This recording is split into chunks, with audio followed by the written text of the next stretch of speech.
కూడి వచ్చినటువంటి సహోదరి సహోదరులకు, ప్రత్యేకంగా ఈ గ్రామంలో సువార్థికులుగా ఉంటున్నటువంటి సహోదరులు శాషి గారికి, అదేవిధంగా దేవదానం గారికి, సహోదరులు ఈరోజు కూడికి ఏర్పాటు చేసుకున్న ముటుకూరి దానం గారికి, వారి కుటుంబానికి, కూడి వచ్చిన సహోదరులందరికీ కూడా హృదయపూర్వక వందనాలు తెలియజేస్తూ ఉన్నాను. చక్కటి పాటలు పాడి దేవుణ్ణి ఘనపరిచారు, చాలా సంతోషం. ప్రార్థించిన సహోదరులు కూడా కృతజ్ఞతలు. మరి ఎల్లారెడ్డిపల్లిలో చాలాసార్లు నేను వచ్చాను, సహోదరులు దేవదానం గారు చెప్పినట్లు చాలాసార్లు వచ్చాను. మరి ఈరోజు కూడా మరలా రావటం సంతోషంగా ఉంది. సహోదరులు దానం గారు నిర్మించినటువంటి చర్చ్ బిల్డింగ్ ప్రారంభోత్సవం కూడా పాల్గొని దేవుని ఘనపరిచాం. ఆ తర్వాత మరి గృహం దగ్గర కూడా అప్పుడప్పుడు జరిగిన కూడికల్లో పాల్గొన్నాను. ఈరోజు ప్రత్యేకంగా దేవుడి కుటుంబానికి చేసిన మేళ్లను బట్టి, ఉపకారాలను బట్టి కృతజ్ఞతాపూర్వకంగా ఈ కూడిక ఏర్పాటు చేయడం సంతోషకరం. ప్రత్యేకంగా తల్లిదండ్రులుగా మనకి ఎప్పుడు సంతోషంగా ఉంటుందంటే మన పిల్లల యొక్క ఎదుగుదల చూసినప్పుడు సంతోషంగా ఉంటుంది. ప్రత్యేకంగా వాళ్ళు చదువుల్లో కూడా అభివృద్ధి చెందితే అది కూడా చాలా సంతోషంగా ఉంటుంది. అంతేకాదు మన పిల్లలు భక్తి జీవితంలో కూడా ఎదగటం చాలా సంతోషంగా ఉంటుంది. అటువంటి సంతోషాన్ని మన సహోదరులు దానం గారి కుటుంబానికి దేవుడు అనుగ్రహించారు. వారి కుమారులు కుమార్తె విద్యా బుద్ధిల్లో వాళ్ళు అభివృద్ధి చెందటం, కాలేజ్ స్టడీస్లో కూడా వాళ్ళు మంచి మార్కులతో పాస్ అవ్వటం, అభివృద్ధి చెందడం చాలా సంతోషకరమైన విషయం.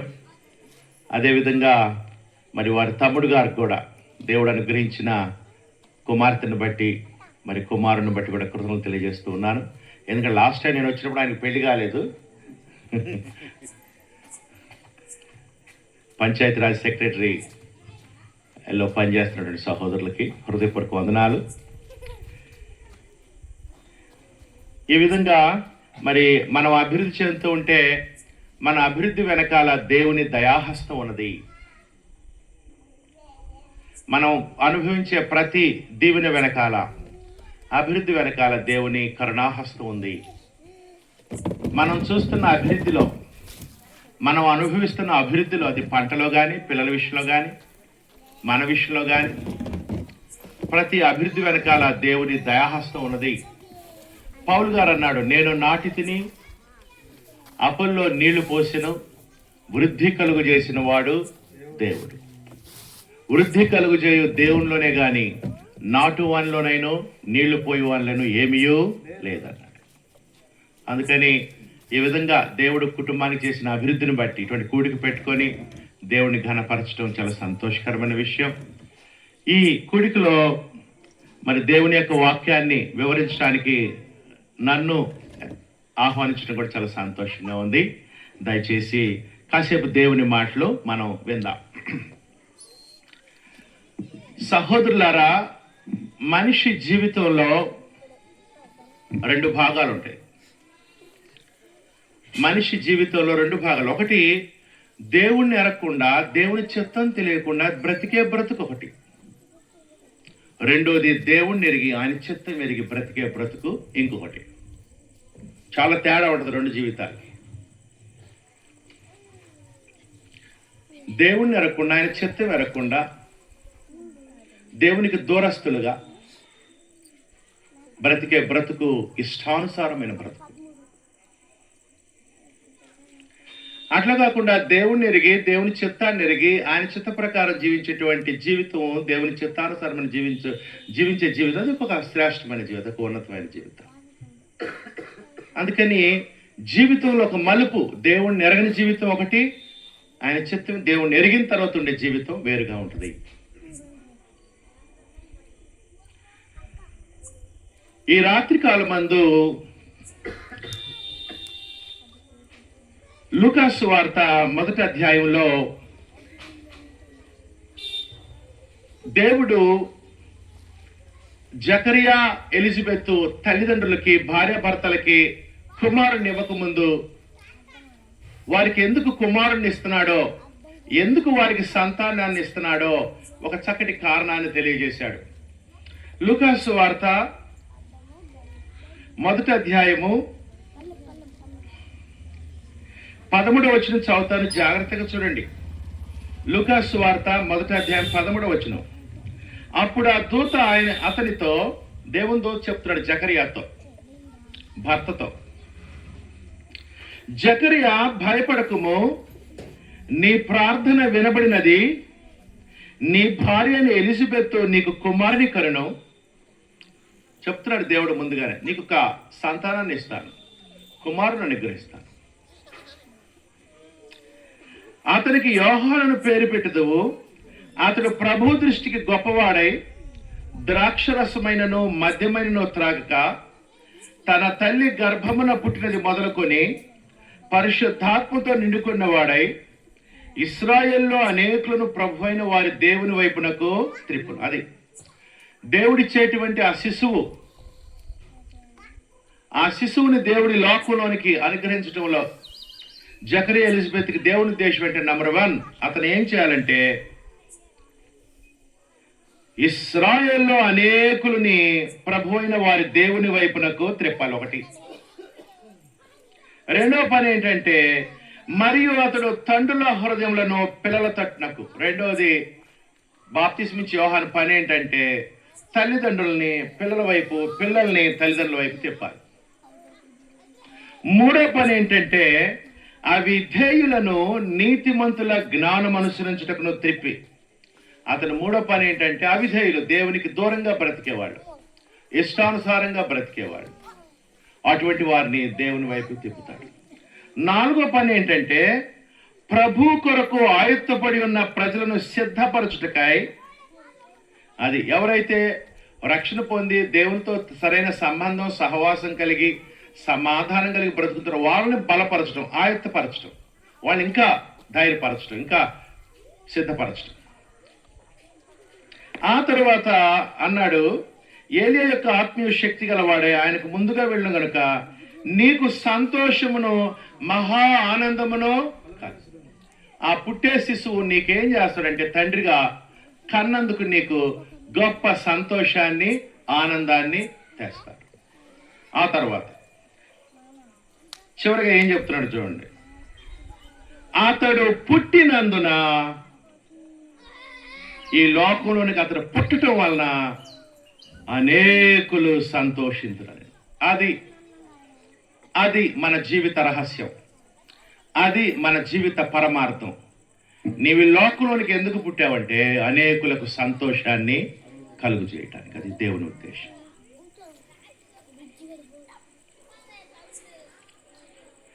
ఇతరులకి దుఃఖాన్ని, వేదన్ని, బాధని కలుగు చేయటానికి కాదు నువ్వు ఈ లోకంలోనికి వచ్చింది.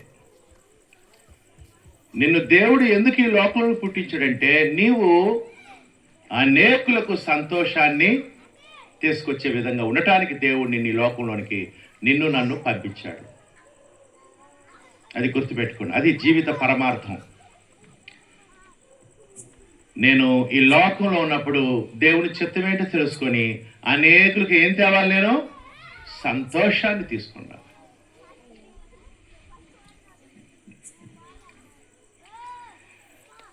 అందుకని సహోదరి సహోదరులారా, ఈరోజు మనం పుట్టినందుకు అనేకులకు సంతోషాన్ని తీసుకురావాలి అనేటువంటి ఒక దేవుని ఉద్దేశాన్ని, సంకల్పాన్ని మనం ధ్యానించబోతూ ఉన్నాం. అనేకులకు సంతోషాన్ని తీసుకురావాలి. ఈ లోకంలో నువ్వు పుట్టినందుకు మొట్టమొదటిగా నువ్వు ఎవరికి సంతోషాన్ని తేవాలంటే, ఎక్కువ నీకు మేలు చేసిన ఆయన ఉన్నాడు. ఆయన చేసిన మేలు నీకు నీ జీవితంలో ఎవడూ చేయలే నీ పట్ల. అంత గొప్ప మేలు నీకు చేసినటువంటి ఆయన నువ్వు మొదటిగా సంతోషపరచాలి. ఆయన ఎవరంటే నీ తండ్రి అయిన దేవుణ్ణి నువ్వు సంతోషపరచాలి. మొట్టమొదటి విషయం. మత్తయి సువార్త 22వ అధ్యాయంలో అన్నిటికంటే ముఖ్యమైనదియు మొదటిదియునైన ఆజ్ఞ ఏంటంట? మత్తయి సువార్త 22వ అధ్యాయము వచ్చిన నేను చదువుతాను. ఆ విధంగా ఉన్నాయో లేవో చూడండి. మత్తయి సువార్త 22వ అధ్యాయము 36, 37 వచనాలు నేను చదువుతా. మత్తయి 22వ అధ్యాయము 36, 37. బోధకుడా, ధర్మశాస్త్రములో ముఖ్యమైన ఆజ్ఞ ఏదని అడిగాను. అందుకు ఆయన యేసుప్రభు వారు చెప్తున్నాడు ఈ మాటలో, నీ పూర్ణ హృదయముతోనూ, నీ పూర్ణ ఆత్మతోనూ, నీ పూర్ణ మనస్సుతోనూ నీ దేవుడైన ప్రభువును ప్రేమింపవలనది ఇది ముఖ్యమైనది, మొదటిదినైనా ఆజ్ఞ. మొట్టమొదటి ఆజ్ఞ ఏంటంటే ప్రభు అయిన యేసు చెప్పింది, మనం దేవుణ్ణి ప్రేమించాలి. మొట్టమొదట ఇది ముఖ్యమైనది, మొదటిది అన్నాడు. అందుకని నువ్వు ఈ లోకంలోనికి వచ్చినప్పుడు మొట్టమొదటిగా నువ్వు ఎవరికి సంతోషాన్ని తేవాలి? దేవునికి తేవాలి సంతోషం. ఎందుకు నువ్వు దేవునికి సంతోషాన్ని తేవాలి? దేవుడు ఎవరు? ఆయన నీకేమవుతాడు? నువ్వు ఆయనకేమవుతావు? ఆయనకి నీతో ఉన్న సంబంధం ఏంది? నీకు ఆయనతో ఉన్న సంబంధం ఏంది? ఎందుకు నా జీవితంలో నేను ఈ లోకంలో పుట్టినందుకు దేవుని సంతోషపరచాలి అంటే,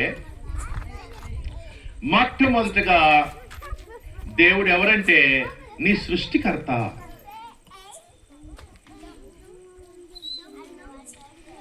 ఆదికాండము 1వ అధ్యాయము 26వ వచనం 27వ వచనంలో దేవుని గ్రంథం మనకి ఏం తెలియజేసిందంటే, దేవుడు మన స్వరూపమందు మన పోలిక చొప్పున నరులను చేయుదము. 27వ వచనం, దేవుడు తన స్వరూపమందు నరులను సృజించెను. నువ్వెవరివి? నువ్వు సృజించబడిన వాడివి. దేవుడెవరు? నిన్ను సృజించిన వాడు. నువ్వెవరివి? సృజించబడిన వాడివి, సృష్టానివి. ఆయన సృష్టికర్త. నీకు దేవునికి చాలా తేడా ఉంది. ఆయన సృష్టికర్త, నువ్వు ఆయన సృజించిన సృష్టము. దేవుడు తన స్వరూపమందు నరుని సృజించాను. దేవుని స్వరూపమందు వారిని సృజించాను. స్త్రీనిగాను పురుషునిగాను వారిని సృజించాను. దేవుడు నిన్ను సృజించాడు కాబట్టి, ఆయన్ని సృష్టికర్త కాబట్టి నువ్వు ఆయన ఏం చేయాలి? సంతోషపరచాలి.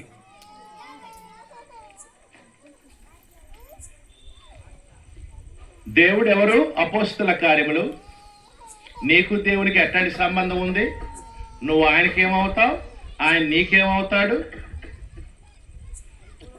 అపోస్తల కార్యములు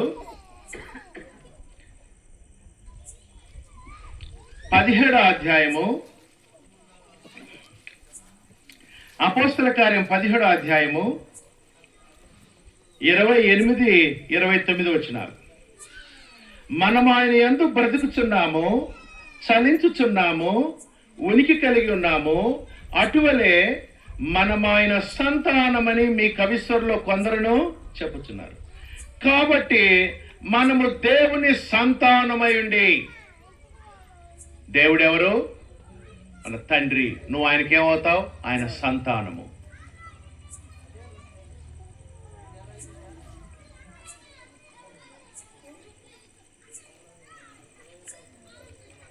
హెబ్రీయులకు రాసిన పత్రిక 12వ అధ్యాయము 9వ వచనము. ఎందుకు నీవు నేను మన జీవితాల్లో మొదట దేవుని సంతోషపరచాలి, ఆనందపరచాలి. ఎందుకంటే ఆయన సృష్టికర్త, నువ్వు ఆయన సృష్టము. ఆయన తండ్రి, నువ్వు ఆయన సంతానము. హెబ్రీ 12వ అధ్యాయం 9వ వచనం. మరియు శరీర సంబంధులైన తండ్రులు మనకు శిక్షకులై ఉండిరి. మనకిద్దరు తండ్రులు. ఒక ఆయనేమో దేహాన్ని ఇచ్చాడు, శరీర సంబంధులైన తండ్రులు. నన్ను చూస్తే మా నాన్న చూసినట్టే. ఎందుకంటే మా నాన్న ఆల్మోస్ట్ నా పోలికలోనే ఉంటాడు. నాకు దేహాన్ని ఇచ్చాడు ఆయన పోలికలు. మరి నాలో ఉన్న ఆత్మని శరీర సంబంధులైన తండ్రులు మనకు శిక్షకులై ఉండరి, వారి యందు భయభక్తులు కలిగి ఉంటుమి, అట్లయితే ఆ ఆత్మలకు తండ్రి అయిన వానికి. అంతేకాదు నాలో ఆత్మ ఉన్నది, ఆ ఆత్మ ఎవరిచ్చారు? దేవుడు. అందుకని దేవునికి నీకున్న సంబంధం ఏంటంటే, దేవుడు నీ ఆత్మలకు తండ్రి. శరీర సంబంధులైన తండ్రులు అనేకులు ఉన్నారు, ఎవరి తండ్రి వాళ్ళకున్నారు. కానీ మనందరి ఆత్మలకు ఒకే తండ్రి ఉన్నాడు, ఆయన పరలోకమందున్నటువంటి దేవుడు. అందుకని దేవుడిని ఎందుకు సంతోషపరచాలంటే, ఆయన నీకు తండ్రి, నువ్వు ఆయన సంతానము. అంతేకాదు కీర్తనల గ్రంథము, దేవుణ్ణి మనం ఎందుకు సంతోషపరచాలంటే, ఆయనకి మనకి చాలా సంబంధాలు ఉన్నాయి. కీర్తనల గ్రంథము 139వ కీర్తన 13, 14 వచనాలు. నా అంతరింద్రియములను నీవే కలుగు చేస్తేవి. అంతరింద్రియములంటే లోపల ఉన్నవి, మనస్సు, హృదయం, ఆత్మ, మనస్సాక్షి, వ్యక్తిత్వం. ఇవి నా అంతరింద్రియములను నీవే కలుగు చేస్తేవి. నా తల్లి గర్భమందు నన్ను నిర్మించిన వాడవు నీవే. నీవు నన్ను కలుగు చేసిన విధము చూడగా భయమును ఆశ్చర్యమును నాకు పుట్టుచున్నవి. అందును బట్టి నేను నీ కృతజ్ఞతాస్తుతులు చెల్లించున్నాను. దేవుడు ఎక్కడ మనల్ని సృజించాడు, ఎక్కడ మనల్ని నిర్మించాడు? తల్లి గర్భంలో నిర్మించాడు. అందుకనే దేవుడు మనకేమవుతాడంటే సృష్టికర్త అవుతాడు. ప్రసంగి 12:2 అన్నాడు, నీ బాల్య దినముల యందే నీ సృష్టికర్తను స్మరణకు తెచ్చుకో. ఎంత తొందరగా నువ్వు దేవుని గురించి తెలుసుకొని ఆయన చిత్తం ఎరుగుతావో అంత సంతోషమైన జీవితాన్ని నువ్వు జీవిస్తావు. ఎంత లేటుగా దేవుని గురించి, దేవుని చిత్తం తెలుసుకుంటావో అంత లేటుగా బాధపడతావు. అందుకని సహోదరి సహోదరులారా, దేవుడు మన సృష్టికర్త, మన తండ్రి. అందుకని ఆయన మనం సంతోషపరచాలి. అంతేకాదు దేవుడు ఎవరంటే, మనకు ఈ భూమిని, సమస్తాన్ని నివాసస్థలంగా ఏర్పాటు చేసిన వాడు. యెషయా గ్రంథము. చాలా సంబంధాలు ఉన్నాయి నీకు దేవునికి, నాకు దేవునికి. అసలు దేవునితో మన సంబంధం చూస్తే ఎవరు కూడా అంత గొప్ప సహాయం మనకి చేయలేరు. యెషయా గ్రంథము 45వ అధ్యాయము 18వ వచనము.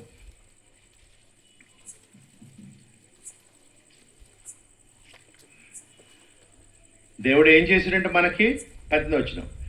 ఆకాశములకు సృష్టికర్త యగు యెహోవాయే దేవుడు, ఆయన భూమిని కలుగు చేసి దానిని సిద్ధపరిచి, 6 రోజులు సిద్ధపరిచాడు, స్థిరపరిచెను. నిరాకారముగా ఉన్నట్లు ఆయన దాన్ని సృజింపలేదు, నివాస స్థలమగునట్లుగా. ఎవరికి? మానవులకు. నీకు నివాస స్థలం ఏర్పాటు చేసింది ఎవరు? దేవుడు. నివాస స్థలమగునట్లుగా దానిని సృజించాడు. దేవుడు నిన్ను సృజించడమే కాదు, నీకు నివాస స్థలాన్ని అనుగ్రహించాడు. అంతేకాదు దేవుడు ఎవరంటే, అపోస్తుల కార్యములు 17వ అధ్యాయంలో ఆయన మనకి ఏమేమి ఇస్తున్నాడు? అపోస్తుల కార్యములు 17వ అధ్యాయం 25వ వచనం. ఆయన దేవుడు అందరికి, ప్రతి ఒక్కరికి జీవమును, ఆత్మ సంబంధమైన జీవం, ఊపిరిని, దేహానికి ప్రాణం, సమస్తమును దయచేవాడు. మనకి సమస్తం దయచేసింది ఎవరు? దేవుడు. ఆహారాన్ని, వెలుగుని, నీరు, వర్షం, ఋతువులు, పంటలు, సమస్తాన్ని ఎవరు అనుగ్రహించారు? దేవుడు అనుగ్రహించారు. చివరికి నీకున్న భార్యని దేవుడు అనుగ్రహించాడు. భార్య దొరికిన వానికి మేలు దొరికెను, అట్టివాడు యెహోవా వలన అనుగ్రహము పొందిన. దేవుడిచ్చిన బహుమానం. అంతేకాదు నీకున్నటువంటి కుమారులను ఎవరు అనుగ్రహించారని చెప్పాడు జ్ఞాని సొలొమోను? కుమారులు యెహోవానికి స్వాస్థ్యము, గర్భఫలం ఆయన ఇచ్చిన బహుమానం. ఈ విధంగా ఎన్నో మేళ్లు దేవుడు మనకి అనుగ్రహిస్తూ ఉన్నాడు. దేవుడి ద్వారా పొందంది ఏముందో చెప్పు నువ్వు. ఏది ఆయన ద్వారా పొందలేదు? బంగారము, భూమి, వెలుగు, సూర్యుడు, చంద్రుడు, నక్షత్రాలు, నీ చేతికున్న ఉంగరం, నీ చెవులుకున్నటువంటి పోగులు, ఏం తీసుకొచ్చావు నువ్వు? అందుకని అపోస్తలుడైన పౌలు అన్నాడు యవనస్తుడైన తిమోతి, మనం ఈ లోకములోనికి ఏమియో తేలేదు, ఈ లోకంలో ఏమియో తీసుకుని పోలేదు.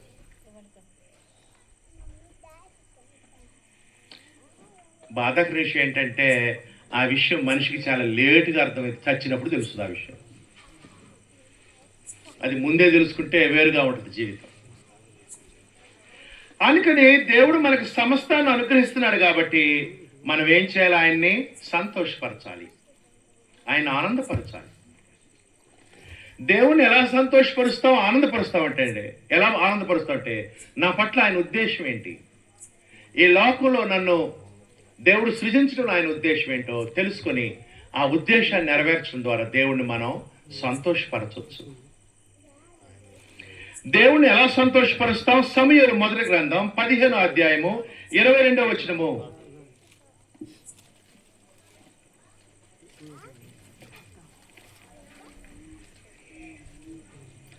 సమూయేలు మొదటి గ్రంథం 15వ అధ్యాయం 22వ వచనం. సమూయేలు మొదటి గ్రంథం 15వ అధ్యాయం 22వ వచనం. దేవుని ఎలా సంతోషపరుస్తామో దేవుడు సమూయేలు ద్వారా చెప్పాడు. అందుకు సమూయేలు తాను సెలవిచ్చిన ఆజ్ఞను ఒకడు గైకొనుట వలన యెహోవా సంతోషించినట్లు, ఒకడు దహన బలులను అర్పించడం వలన ఆయన సంతోషించునా అని అన్నాడు. ఎప్పుడు దేవుడు సంతోషిస్తాడట? తాను సెలవిచ్చిన ఆజ్ఞను ఒకడు గైకొనుట వలన యెహోవా సంతోషించినట్లు. అందుకని మన జీవితాల్లో మనం దేవుడు సెలవిచ్చిన ఆజ్ఞను గైకొంటే దేవునికి సంతోషం.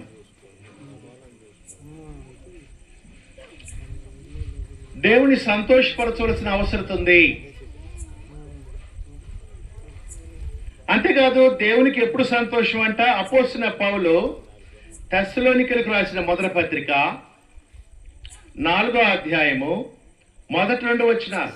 దేవునికి ఎప్పుడు సంతోషం చూడండి. అపోస్తలుడైన పౌలు తెస్సలోనికీయులకు రాసిన మొదటి పత్రిక 4వ అధ్యాయము మొదటి 2 వచనాలు. మెట్టుకు సహోదరులారా, మేము ప్రభు అయిన యేసు ద్వారా మీకు ఇచ్చిన ఆజ్ఞను మీరు ఎరుగుదురు కాగా, మీరేలాగూ చూడండి నడుచుకొని దేవుని సంతోషపరచవలెనో. దేవునికి సంతోషాన్ని కలుగు చేసేది ఏంటంటే మన నడక, మన ప్రవర్తన, మన అనుదిన జీవితం దేవునికి సంతోషం కలుగు. ఆయన చెప్పినట్లు మనం అనుదినం నడుచుకుంటుంటే ఆయనకి సంతోషం కలిగింది దేవునికి. అంతేకాదు దేవునికి ఎప్పుడు సంతోషం అంటే మన ప్రభు అయిన యేసు తెలియజేశారు, పరలోకం నుంచి వచ్చి ఆయన తండ్రి అయిన దేవునికి ఎప్పుడు సంతోషము.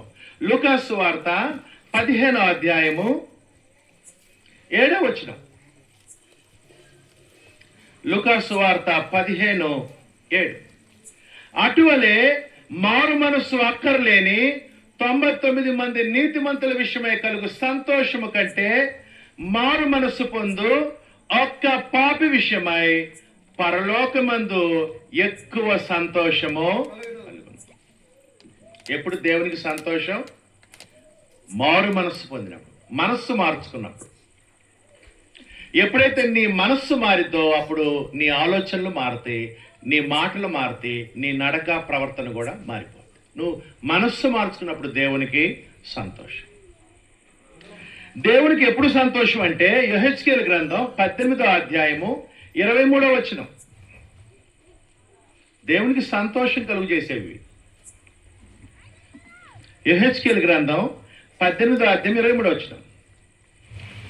దుష్టులు మరణమునందుటి చేత నాకేమాత్రమైన సంతోషము కలుగునా? వారు తమ ప్రవర్తనను దిద్దుకొని బ్రతుకుటియే నాకు సంతోషము. ఇదే ప్రభువుకు యెహోవా వాక్కు. మన ప్రవర్తన దిద్దుకుంటే దేవునికి ఏం కలిగిద్ది? ఈ రోజు నుంచి, ఇప్పటి నుంచి నేను ఈ విధంగా దేవుని కుమార్తెగా, కుమారుడుగా బ్రతుకుతాను. క్రీస్తు రక్తంలో బాప్తిస్మని క్రైస్తుడుగా జీవిస్తాను. క్రీస్తు ప్రభువు వలె నడుస్తానన్నప్పుడు దేవునికి సంతోషం కలుగుతుంది. యెహెజ్కేలు గ్రంథము 33వ అధ్యాయం 11వ వచనం. యెహెజ్కేలు గ్రంథము 33:11. కాగా వారితో ఇట్లనము, నా జీవము తోడు దుర్మార్గుడు మరణమునందుటి వలన నాకు సంతోషము లేదు. దుర్మార్గుడు తన దుర్మార్గత నుండి మరలి బ్రతుకుట వలన నాకు సంతోషము కలుగును. కాబట్టి ఇశ్రాయేలులారా, మనస్సు త్రిప్పుకునడి, మీ దుర్మార్గత నుండి మరలి మనసు త్రిప్పుకునడి. మీరెందుకు మరణము నొందుదురు? ఇదే ప్రభువుకు యెహోవా. నువ్వు దుర్మార్గతను వదిలిపెడితే నాకు సంతోషం.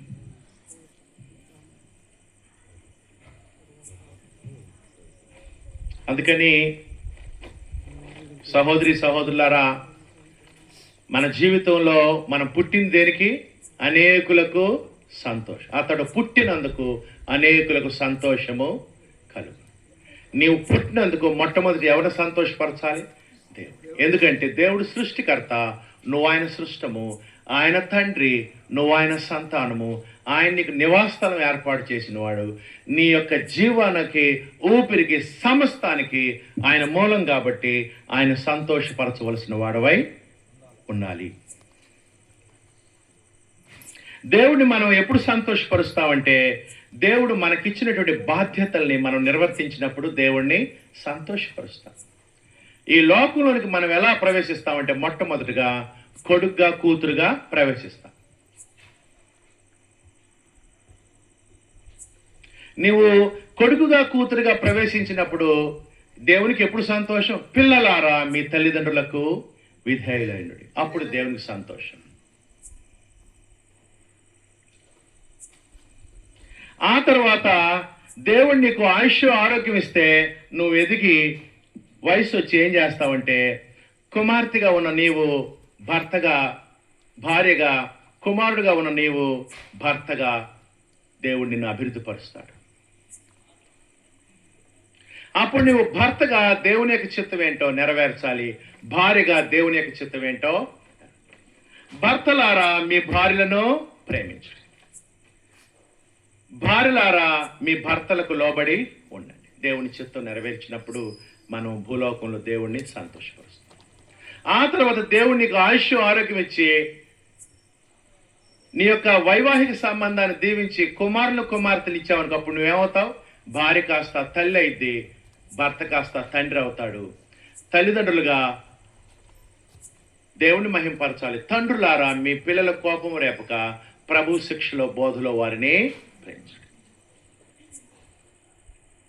ఆ తర్వాత దేవుడు నీకు ఇంకా ఆయుష్ ఇచ్చి గింజలు పెడితే నువ్వు తల్లివి కాస్త ఎదిగొచ్చిన నీ పిల్లలకి పెళ్లిళ్ళు చేసి అత్తం అవుతావు లేవా? భర్త ఏమవుతాడు? తండ్రి ఏమవుతాడు? మావయ్య. అప్పుడు నువ్వేం చేయాలి? అత్తగా దేవుని చిత్తం ఏంటో తెలుసుకొని దేవుణ్ణి మహింపరచాలి. మామగా దేవుని చిత్తం ఏంటో తెలుసుకొని దేవుడిని మహింపరచాలి. అత్తగా ఎలా నడుచుకోవాలి? నయోమి తెలుసుగా మీ అందరికీ. అత్తా కోడల పుస్తకం ఒకటి ఉంది బైబిల్లో, రూతు గ్రంథం. దేవుడు నిన్ను అత్తగా నిలబెట్టాడు. నీ ఇంటికి కోడలు వచ్చింది. ఎలా నడుచుకోవాలి అత్తగా? నయోమి లాగుండాలి. నయోమి తన కోడల్ని ఎట్లా చూసింది? నయోమి తన కోడల్ని ఎట్లా చూసిందంటే, కోడల్లాగా చూడలా, కూతురులాగా చూసింది. అందుకనే రూతు కోడలు అత్తని విడిచిపెట్టలేకపోయింది. రూతు పుస్తకము 1వ అధ్యాయము 1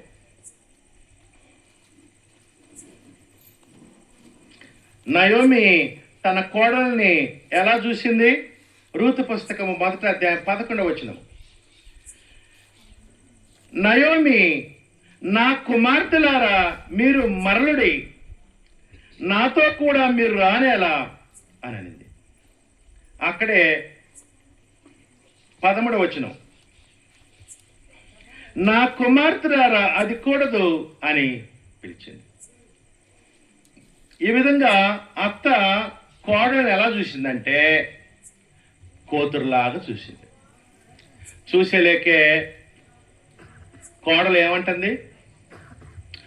ఏమంటుందంటే రూతు గ్రంథం 1వ అధ్యాయం 16వ వచనం, అందుకు రూతు, నా వెంబడి రావద్దనియు నన్ను విడిచిపెట్టుమనియు నన్ను బ్రతిమాలు కొనవద్దు, నీవు వెళ్ళి చోటకే నేను వచ్చేదను, నీవు నివసించు చోటనే నేను నివసించదును, నీ జనమే నా జనము, నీ దేవుడే నా దేవుడు, నీవు మృతి పొందు చోటనే నేనును మృతి పొందను, అక్కడనే పాతి పెట్టబడిదను, మరణం తప్ప. గుర్తుపెట్టుకోండి, అత్తాకోడల సంబంధాన్ని తెంచేది ఏంటి? మరణం. పెళ్ళైన దగ్గర నుంచి మరణం వరకు కలిసి ఉండాల్సి వస్తుంది. వాళ్ళు దేవుని చిత్తం అది. నయోమి అత్తగా కోడల్ని కూతురులా చూసేలేకే వాళ్ళు బయటికి వెళ్ళటానికి ఇష్టపడట్లా, అత్తోనే ఉంటానన్నారు. ఎందుకు? కారణం ఏంటి? మా అత్తగారు మమ్మల్ని ఎప్పుడు కోడళ్ళలాగా ఒక కూతురులాగా చూశాను, ఆమెను విడిచిపెట్టి వెళ్ళలేమన్నారు. అరే పెళ్ళై సంవత్సరం కూడా కాల ఆమె ఏమంటుంది? కోడలు, మిమ్మన్నా ఉండాలి, నేనన్నా ఆ ఉంటే నేనుండను, నేనుంటే ఆ ఉండకూడదు.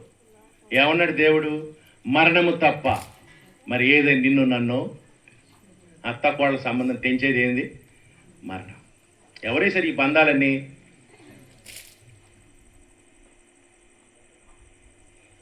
వివాహ బంధం ఎవరేశారు? తల్లిదండ్రులు పిల్లల బంధం ఎవరేశారు? అత్త కోడల బంధం ఎవరేశారు? నాయనమ్మ మనవాళ్ళ బంధం ఎవరేశారు? ఇవన్నీ దేవుడు వేసిన బంధాలు. అంత తొందరగా తెగవివి. ఆ బంధాలు మరణమర్తిగా తిరుగుతాయి అన్నమాట. అప్పుడు దాకా దేవుని చిత్తం ఏంటో తెలుసుకొని మనం మన బాధ్యతలను నిర్వర్తించాలి. ఇంకా ఈ అత్త కోడల బంధం ఎందుకు వేశాడు? ఒకళ్ళొకళ్ళు తన్నుకోమని. అత్త సత్ప్రవర్తన ద్వారా యవనరాలైన రూతుని మార్చింది. రూతు విగ్రహారాధికురాలు, అత్త యూదురాలు, నిజమైన దేవుణ్ణి ఎరిగిన స్త్రీ. తన సత్ప్రవర్తన ద్వారా కోడల్ని దేవుని వైపు తెప్పింది.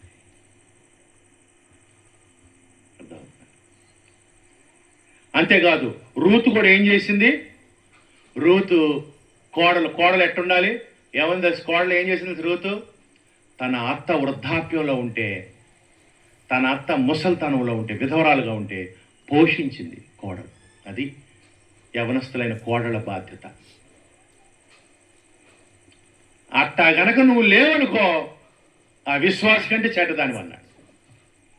తిమోతికి రాసిన మొదటి పత్రిక, సహోదరి ఇవన్నీ దేవుడు వేసిన బంధాలండి. వాటిని అర్థం చేసుకోవాలా, దేవుని చిత్తం ఏంటో నెరవేర్చాలి. ఎప్పుడైతే మనం దేవుని చిత్తాన్ని నెరవేర్చాం అప్పుడు దేవుని సంతోషపరుస్తాం. తిమోతి రాసిన మొదటి పత్రిక 5వ అధ్యాయము 8వ వచనంలో ఏమన్నాడో చూడండి. ఎవడైనను స్వకీయులను విశేషముగా తన ఇంటి వారిని సంరక్షింపకపోయినలా వాడు విశ్వాస త్యాగము చేసిన వాడై అవిశ్వాసి కన్నా చెడ్డవాడై ఉండును. అక్కడే స్త్రీల గురించి ఏం చెప్పాడో చూడండి. 14వ వచనం. కాబట్టి యవ్వన స్త్రీలు వివాహము చేసుకుని గృహ పరిపాలన జరిగించచ్చు నిందించుటకు విరోధికి అవకాశం ఇవ్వకుండా కోరుచున్నాను. 15వ వచనం.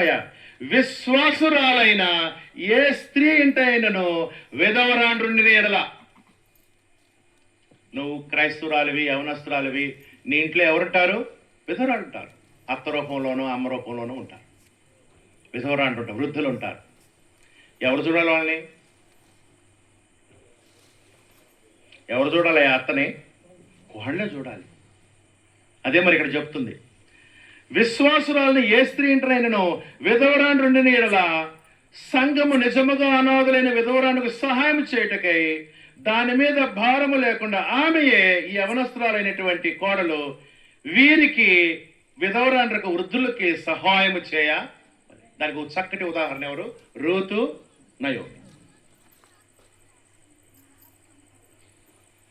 అందుకని ఈ రాత్రికాల సమయమందు దేవుడు నిన్ను ఏ స్థితిలో నిలబెట్టాడు? కుమార్తెగా ఉన్నావా, కుమారుడుగా ఉన్నావా? దేవునికి ఒక ఉద్దేశం ఉంది నీ పట్ల. పిల్లలారా, మీ తల్లిదండ్రులకు నీకు మేలు కలుగునట్లు నీ తండ్రిని తల్లిని, అప్పుడు నీవు భూమి మీద దీర్ఘాయుష్మంతుడు అవుతావు. ఇది వాగ్దానం. ఎవరిది? దేవుని వాగ్దానం. నిన్నొకేళ భార్యగా భర్తగా దేవుడు నిలబెడితే దేవునికి ఒక ఉద్దేశం ఉంది. నిన్ను దేవుడు తల్లిగా తండ్రిగా నిలబెడితే దేవునికి ఒక ఉద్దేశం ఉంది. నిన్ను అత్తగా కోడలుగా దేవునికి ఒక, ఆ తర్వాత దేవుడు దయతలిచి ఇంకా ఆయుష్ పెంచి నిన్ను నాయనమ్మగా తాతయ్యగా అమ్మమ్మగా ఉంచితే దేవునికి ఒక ఉద్దేశం. అమ్మమ్మ ఎట్లా ఉండాలంట? 2 తిమోతి 1:3-5. అమ్మమ్మ తిమోతి అనేటువంటి బాలుని ఎట్లా పెంచింది?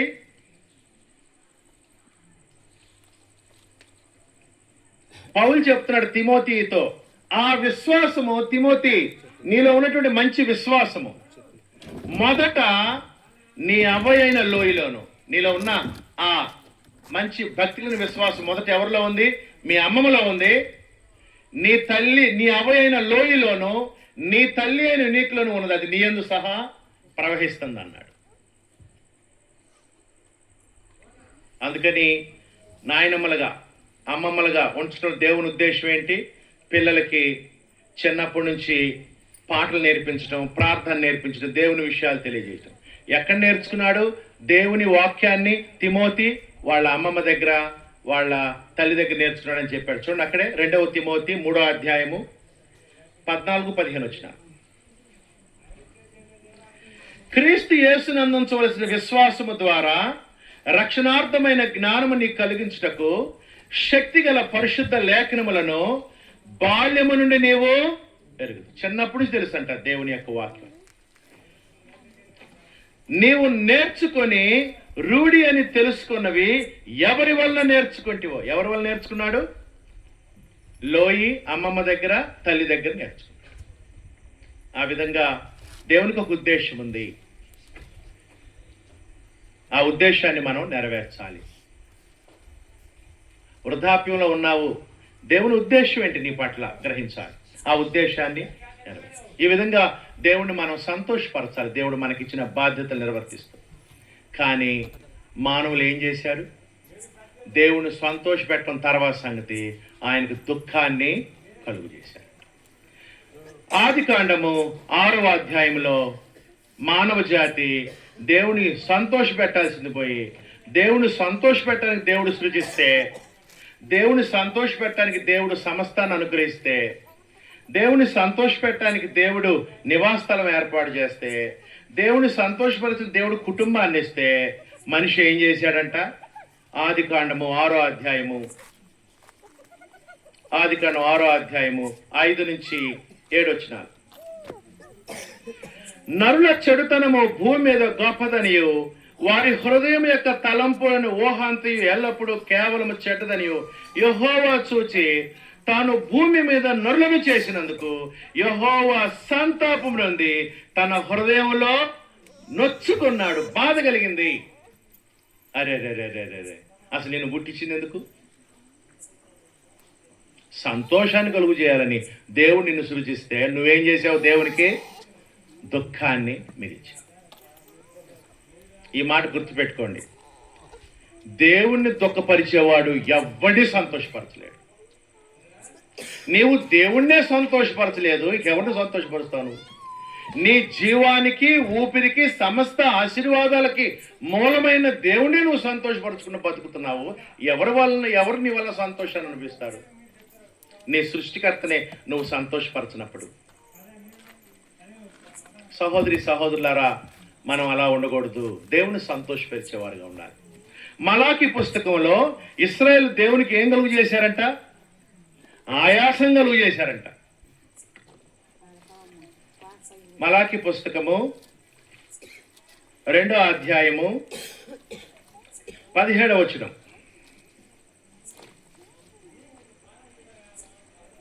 మలాకి 2:17. మీ మాటల చేత మీరు యెహోవాను ఆయాస పెట్టచ్చు. ఏయా, దేవుడు తన ఆయాస పట్టాలని సృజించాడు మానవుల్ని సంతోషపరచాలి. కానీ ఏం చేశారు ఇశ్రాయేలు? ఆయాస పెట్టారు. దేని చేత ఆయన ఆయాస పెట్టుచున్నామని మీరు అడుగుతున్నారే.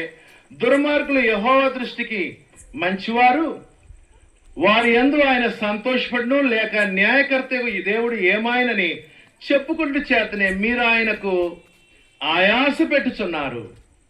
మీరు ఆయనను ఆయాస పెడతారు.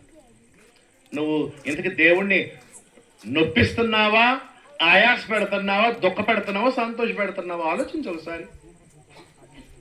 ఎందుకు దేవుడిని సృజించాడు, సమస్తాన్ని అనుగ్రహించాడు? ఆయన సంతోష పెట్టాలి. దేవుడు ఏమన్నాడు? ప్రేమించండ్రా అన్నాడు. నువ్వేమో పగ, ద్వేషం నీకు. నీ భార్య తరపుడు అంటే ద్వేషం నీకు. నీ భార్య అంటే ద్వేషం, ఆమె తరపుడన్నా. దేవుడు క్షమించురా అన్నాడు, నీకు పగ. దేవుడు న్యాయంగా మాట్లాడరా అన్నాడు, నువ్వు అన్యాయంగా మాట్లాడతావు. నీ మాటలో ఏముంటది? అన్యాయం ఉంటుంది. దేవుడు సహాయం చేయయా అన్నాడు, నువ్వు స్వార్థం. వేరే వాళ్ళది కూడా నువ్వు తీసుకుంటావు. నీది నీకే కావాలి, వేరే వాళ్ళది. దేవుడు నోటి మాట పవిత్రంగా ఉంచుకోండిరా అన్నాడు, నువ్వు నేర్తితే బూతులు. దేవుడు సత్యం మాట్లాడరా అన్నాడు, నువ్వు నేర్తితే అబద్ధం. దేవుడు దేన మనసు కలిగి ఉండరా అని నువ్వు అసలు పొంగిపోతావంటావు, పాలు పొంగినట్టు. గర్వం, అతిశయం, అహంకారం.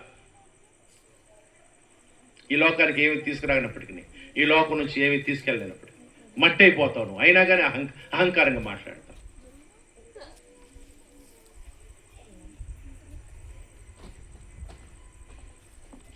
దేవుడు నమ్మకంగా ఉండండిరా అన్నాడు, నువ్వు అంతా నమ్మి ద్రోహం చేస్తావు, అపనమ్మకస్తుడివి. దేవుడు మేలు చేయండిరా అన్నాడు, నువ్వు కీడు చేస్తావు.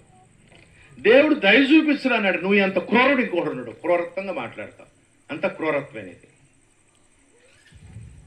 ఎట్లా దేవునికి సంతోషం కలిగింది నీ వలన? సహోదరి సహోదరు, మనం దేవుని సృష్టిలో భాగం కాబట్టి, దేవుని సంతానం కాబట్టి, మన ప్రవర్తన దేవునికి దుఃఖానన్న కలుగు చేయాలి, సంతోషానన్న కలుగు చేయాలి. దేవునికి మనం సంతోషం కలుగు చేయాలి. దానికి గాను మారు మనసు పొందాల్సిన అవసరం ఉంది. దానికి గాను నీ పాపాలను క్రీస్తు రక్తంలో బాప్తిస్మం పడుకోవాల్సిన అవసరం ఉంది. నువ్వు తిరిగి జన్మించాల్సి ఉంటుంది. తిరిగి దేవుని మార్గంలో మిగతా ఈ కొద్దిపాటి జీవితంలో ఉన్న దేవుని సంతోషపరిచి నిత్య జీవానికి వారసుడు కావాల్సిన అవసరం ఉంది. నువ్వు పుట్టింది ఎందుకంటే అనేకులకు సంతోషాన్ని తేవటానికి. అది నీ ఉద్దేశం. నిన్ను సృష్టించిన దేవునికే నువ్వు సంతోషం తేలేకపోతే నువ్వు పెద్ద సంతోషం తెచ్చేవాడు ఎవడున్నాడు? ఎవడికి నువ్వు పెద్ద సంతోషకరంగా ఉండవు. నువ్వు దేవునికి సంతోషకరంగా బ్రతుకు, అందరికీ సంతోషకరంగా బ్రతుకుతావు. ఆ తర్వాత అనేకులకు సంతోషం తేవాలి. మనం పుట్టినందుకు దేవుని తర్వాత మనకు సంతోషం తేవాల్సింది ఎవరికంటే, దేవుడు చెప్పాడు తన గ్రంథంలో, నిన్ను కన్న తల్లిదండ్రులను నువ్వు సంతోషపరచాలని చెప్పాడు దేవుడు. రెండవదిగా ఎవరిని? ఎవడో తల్లిదండ్రులు కాదు. ఆ తర్వాత సంగతి నిన్ను కన్న తల్లిదండ్రులు. నిన్ను కన్న తల్లిదండ్రులుగా నువ్వు సంతోషం అయితే ఎవరికి ఇస్తావు? నువ్వు లోకంలో ఎట్లా సంతోషపరుస్తావు? నిన్ను కన్న తల్లిదండ్రులు నువ్వు సంతోషపరచలేని బ్రతుకునేది ఎవరికి సంతోషంగా ఉంటావు నువ్వు? ఇంకా నిన్ను కని పెంచి పెద్ద చేసి నీ అభివృద్ధికి మూలమైన నీ తల్లిదండ్రులే నువ్వు సంతోషపరచలేకపోతే ఇంకెవరినయ్యా నువ్వు సంతోషపరిచేది? సామెతలు 23వ అధ్యాయము 24-25 వచనాలు. నిన్ను కన్న తల్లిదండ్రులను సంతోషపరచాలి. అది దేవుని చిత్తం. తెలుసా అసలు?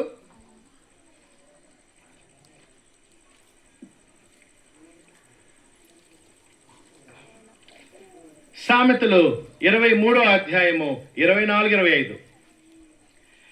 నీతిమంతుని తండ్రికి అధిక సంతోషము కలుగు. నువ్వు గనక తండ్రికి సంతోషం తెస్తే నువ్వెవరివి? నీతిమంతుడివి. నువ్వు తండ్రికి దుఃఖం తెస్తే నువ్వెవరివి? అనీతిమంతుడు. నువ్వు నీతిమంతుని తండ్రికి అధిక సంతోషము కలుగును, జ్ఞానము గలవానిని కనినవాడు వాని వలన ఆనందము. నీ తండ్రికి నువ్వు ఆనందం తీసుకొస్తే నువ్వెవరివి? జ్ఞానం కలిగిన వాడు. నీ తల్లిదండ్రులకు సంతోషం తాకపోతే నువ్వెవరివి? జ్ఞానం లేనివాడు, బుద్ధిహీనుడు అని దేవుడు తెలియజేస్తాడు. అక్కడే నీ తల్లిదండ్రులను నీవు సంతోషపెట్టవలను. అది నువ్వు పుట్టినందుకు ఏం చేయాలి? తల్లిదండ్రుల్ని సంతోషపెట్ట. ఇంకా నిన్ను కన్న తల్లిని ఆనందపరచవలను. ఎవరిని? నిన్ను కన్న తల్లి. కన్న తల్లికేమో ముక్కు పుడక కూడా చేయించలేదంట. చిన్నమ్మతో అంటున్నాడు బంగారు గాజు చేయిస్తాలే నేనా అంటున్నాడు.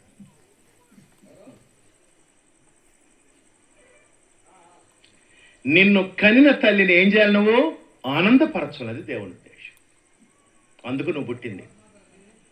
నువ్వు పుట్టింది నీ చెడు అలవాట్లు, నీ దురలవాట్లు, నీ వ్యసనాలు, నీ త్రాగుడు, నీ అత్యాశ, నీ దురాశ, నీ పంతం, నీ కోరికలు నేర్చుకోవడానికి కాదు నువ్వు పుట్టింది. నువ్వు అనేకులకు సంతోషం తేవడానికి పుట్టావు, లోకంలో ప్రవేశించావు. అది దేవుని ఉద్దేశం. తన్ను తాను సంతోషపరుచుకునేవాడు ఎవరికి సంతోషం మిగల్చడం. తాగి తాగి తాగి తాగి తాగి వాడికి కూడా సంతోషం ఉండదు, అవయవాలన్నీ పాడైపోతాయి. నువ్వు పుట్టింది ఎందుకంటే అనేకులకు సంతోషాన్ని తేవటానికి. నువ్వు మొట్టమొదటి ఎవరికి సంతోషం తేవాలంటే దేవునికి. నీ సృష్టికర్త తన పోలికలో తన స్వరూపంలో చేసుకుని, నా తల్లి గర్భమందు నీవే నన్ను సృజించి నా అంతరింద్రులు నీవు కలుగు చేసిన వాడు. నీవు నన్ను సృజించిన విడము చూడగా ఆశ్చర్యమును భయమును పుట్టుచున్నది. అందుబట్టి నేను నీకు కృతజ్ఞతాస్తులు చెల్లించు. ఆయన చిత్తం ఏంటో తెలుసుకొని ఆయన సంతోషపడు. తర్వాత నిన్ను కనిన నీ తల్లిదండ్రులను సంతోషపెట్టమని దేవుడు తెలియజేస్తున్నాడు. సామెతలు 17వ అధ్యాయం 21వ వచనం. సామెతలు 10:1. సామెతలు 10:1. జ్ఞానము గల కుమారుడు తండ్రిని సంతోషపరచును. ఏయా, తండ్రిని సంతోషపరిచే కుమారుడు ఎవరు? జ్ఞానం కలిగిన. బుద్ధి లేని కుమారుడు తన తల్లికి దుఃఖము పుట్టించు. ఎలా ఉన్నావు నువ్వు? బుద్ధి లేని కుమారుడుగా ఉన్నావా? జ్ఞానం కలిగిన కుమారుడుగా ఉన్నావా? సామెతలు 15:20.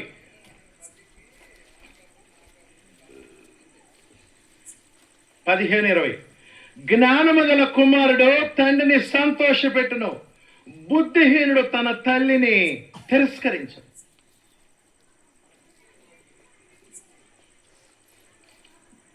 తల్లిదండ్రులు సంతోషపెట్టడం తర్వాత సంగతి. వ్యసనాలకు అలవాటు పడ్డాడు, కొన్ని చెడు అలవాట్లకి, చెడు స్నేహాలకు అలవాటు పడ్డాడు, డబ్బులు ఇవ్వమంటున్నాడు. ఇవ్వన్నారు తల్లిదండ్రులు. ఏముంది? వేసేసాడు, చంపేశాడు.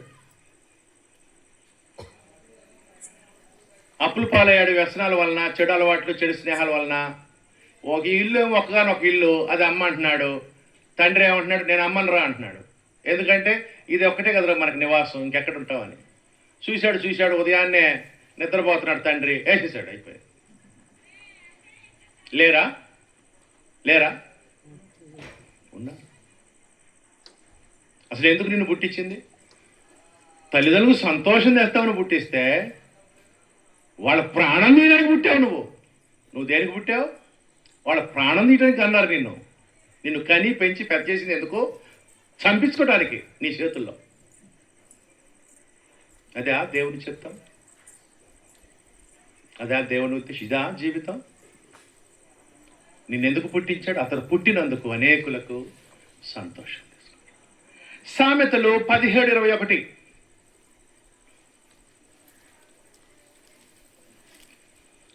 సామెతలు 17:21. బుద్ధిహీనుని కనిన వానికి వ్యసనము కలుగును, తెలివి లేని వాని తండ్రికి సంతోషము లేదు.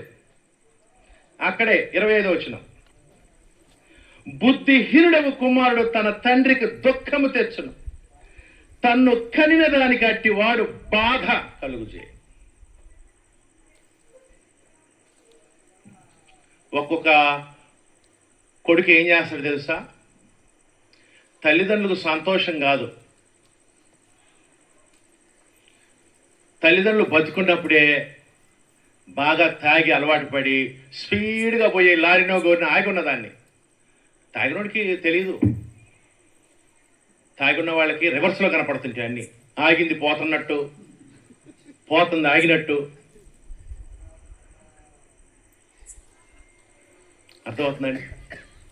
స్పీడ్కి పోయేది స్లోకి పోతున్నట్టు, స్లోకి పోతుంది స్పీడ్కి పోతుంది గుత్తాడు. గుద్ది తల్లిదండ్రులకి ఏం మిగిల్చాడు? కడుపు కోతను మిగిల్చిపోయాడు.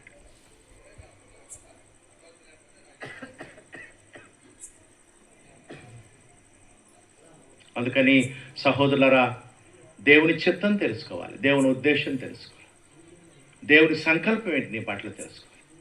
ఆ తర్వాత నీవు దేవుని సంతోషపరచాలి మొదట. రెండవదిగా నీ కన్న తల్లిదండ్రులను సంతోషపరచాలి. ఆ తర్వాత నీ భాగస్వామిని నువ్వు, నీ భర్తని, నీ భార్యని నువ్వు సంతోషపరచాలి. పెళ్లి బంధం దేవుడు ఎందుకు వేశాడు? ఒకళ్ళ మీద ఒకళ్ళు కేసులు పెట్టుకుని పోలీస్ స్టేషన్ చుట్టూ తిరగటానిక? ఆ తర్వాత కోర్టుల చుట్టూ లాయర్లకు లక్షలు లక్షలు ఇయటానిక? కాదు. పెళ్లి సంబంధం దేవుడు వేసింది, వివాహ బంధం. అది ఎందుకంటే సంతోషం కోసం. అది కూడా ద్వితీయోపదేశకాండం 24వ అధ్యాయం 5వ వచనంలో పెళ్లి బంధం దేవుడు ఎందుకు వేశాడు? నీ సంతోషం కోసం. ద్వితీయోపదేశకాండం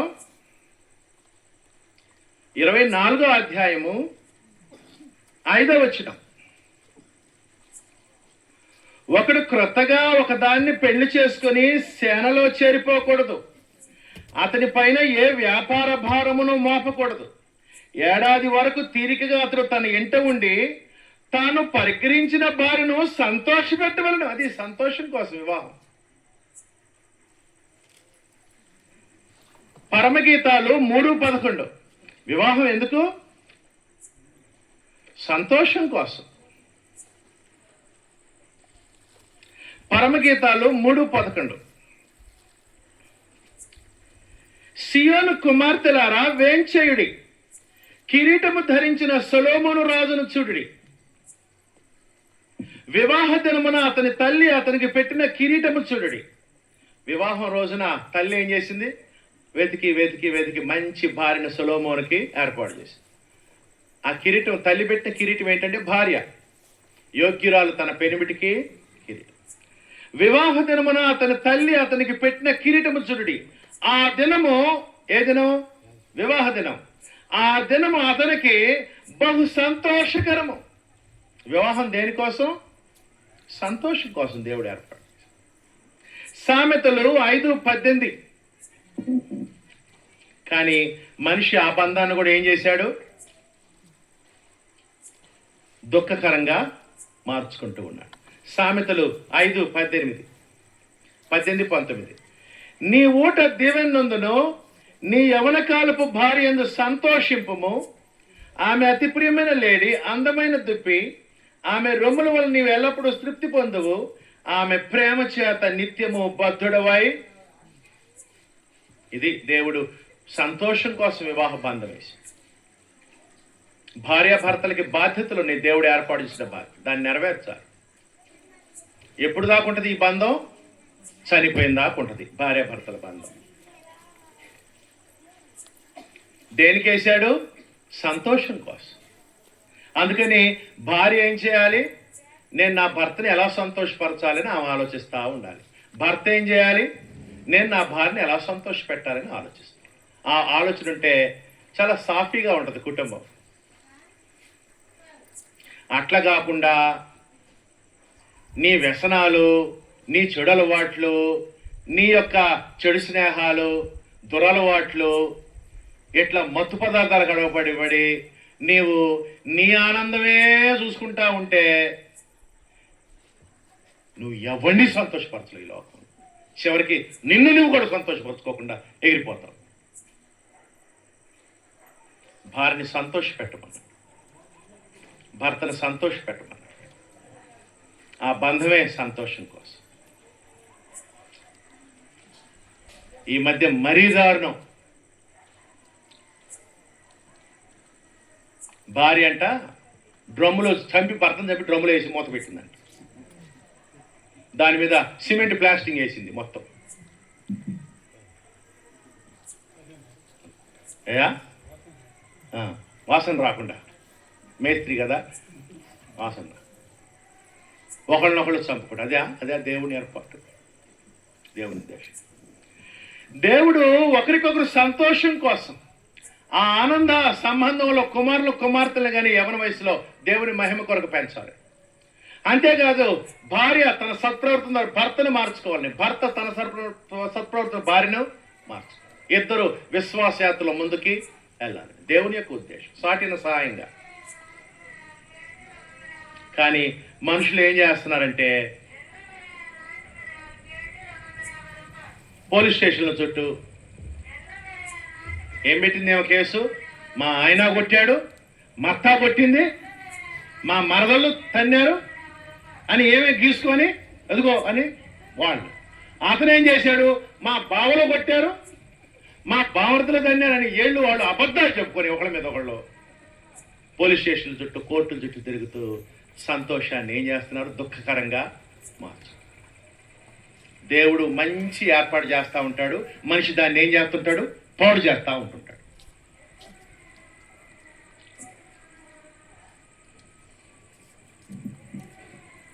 ఎప్పుడు పరిష్కారం, మళ్ళీ దేవుని దగ్గరికి వచ్చి ఆయన చిత్త ప్రకారం నెరవేరిస్తే కానీ పరిష్కారం. అంతేకాదు సహోదరి సహోదరులారా, నీవు ఈ లోకంలో పుట్టడానికి ఇంకా నువ్వు ఎవరికి సంతోషం తేవాలంటే నీ బంధువులకి, నీ ఇరుగు పొరుగు వారికి, సంఘ సభ్యులకు నువ్వేం తేవాలి, సంతోషం. మత్తయి సువార్త 2:39 నిన్ను వలె నీ పొరుగు వారిని ప్రేమించు. మనం ఏం చేయాలి, ఇతరులకి సంతోషాన్ని తేవాలి.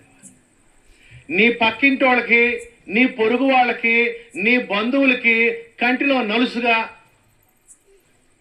పంటి కింద రాయిలాగా, పక్కలో బల్లెంలాగా మనం బ్రతకూడదు. నువ్వు ఇతరులకి సంతోషం తేవాలి. నువ్వు సంతోషం ఇవ్వటానికి పుట్టినవాడివి. నువ్వు ఎలా మనం ఇతరులకు సంతోషం తెస్తావంటే ఇతరుల్ని ప్రేమించుతాను, నా పొరుగువాడిని ఎలా ప్రేమించడం అంటే చెప్పాడు మంచి సమరయుడు. దొంగల చేతిలో చిక్కినటువంటి ఆ యూదుని చూచి కనికరపడి జాలిపడి దగ్గరికి పోయి కట్లు కట్టి నూనె ద్రాక్షసం రాసి తన రథం మీద ఎక్కించుకొని పూటకూలి వాటిని తీసుకెళ్లి అతన్ని పరామర్శించి అతని కొరకు ఏదైనా ఖర్చు చేస్తే నేను చెల్లిస్తానని తెలియజేశాడు. ఆ విధంగా ఇతరులకు మనం మన యొక్క సమయాన్ని, ధనాన్ని, శక్తిని ఇవ్వటం ద్వారా ఇతరులను సంతోషపరచగలం. మనం పొరుగు వారిని, మన బంధువులు ఎలా సంతోషపరచగలంటే మత్తయి సువార్త 7:12 క్రీస్తు బోధన ప్రకారం మనం ఉంటే ఇతరులకు సంతోషాన్ని తీసుకొస్తాం. మత్తయి సువార్త 7:12 ఇతరులకు సంతోషం కావాలంటే ఏం చేయాలి మనం? 7:12 కావున మనుష్యులు మీకు ఏమి ఇచ్చేవాలని మీరు కోరుదురో అలాగుననే మీరును వారికి చేయండి. అట్లా నువ్వు సంతోషాన్ని, ఇతరులు నిన్ను ఎలా గౌరవించాలనుకుంటావో ప్రేమించడం కాదు, నువ్వు కూడా వాళ్ళని ఆ విధంగా గౌరవించడం, ప్రేమించడం చేస్తే ఇతరులకు సంతోషాన్ని తీసుకొస్తాం. అంతేకాదు మనము పొరుగు వారిని సంతోషపరచాలంటే ఏం చేయాలంటే రోమిలకు రాసిన పత్రిక 12:17 అందరికీ మేలు చేయమన్నాడు.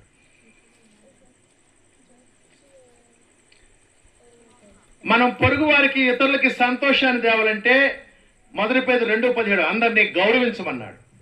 అందరినీ సన్మానించుడి, అందరితో మర్యాదగా మాట్లాడాలి, గౌరవంగా మాట్లాడాలి. తద్వారా ఇతరులకు సంతోషాన్ని తెస్తాం.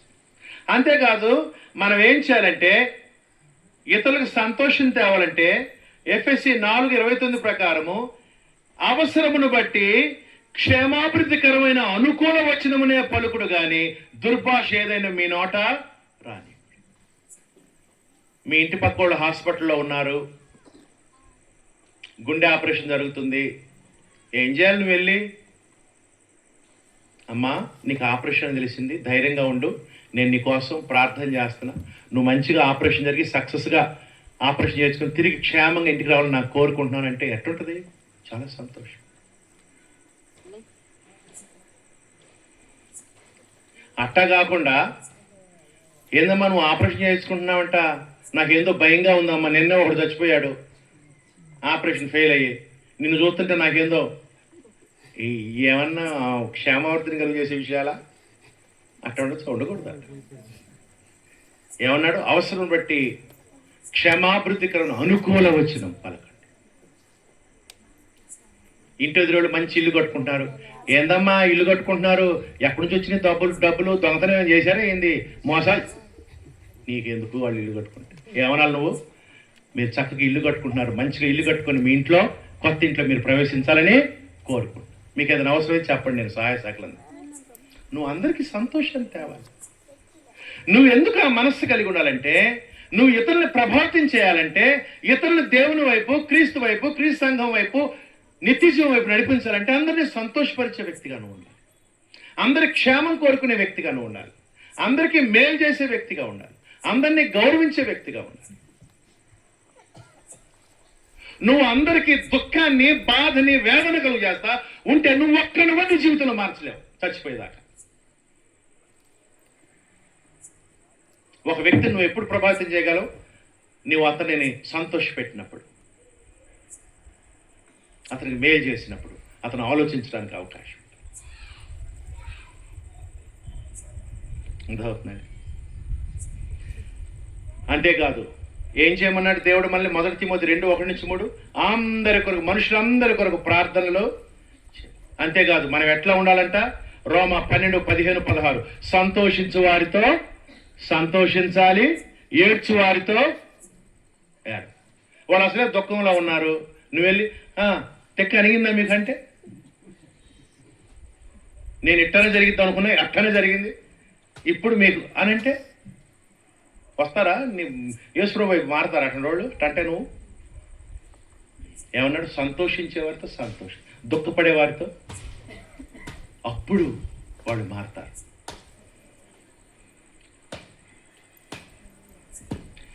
ఇతరులు మేలు కోరే వ్యక్తిగా ఉండాలి, ఇతరులకు సంతోషం తీసుకొచ్చే. ఏమన్నాడు అపోస్తలుడైన పౌలు గారు? 1 కొరింథీ 10:33 పౌలు గారు ఏమన్నాడు?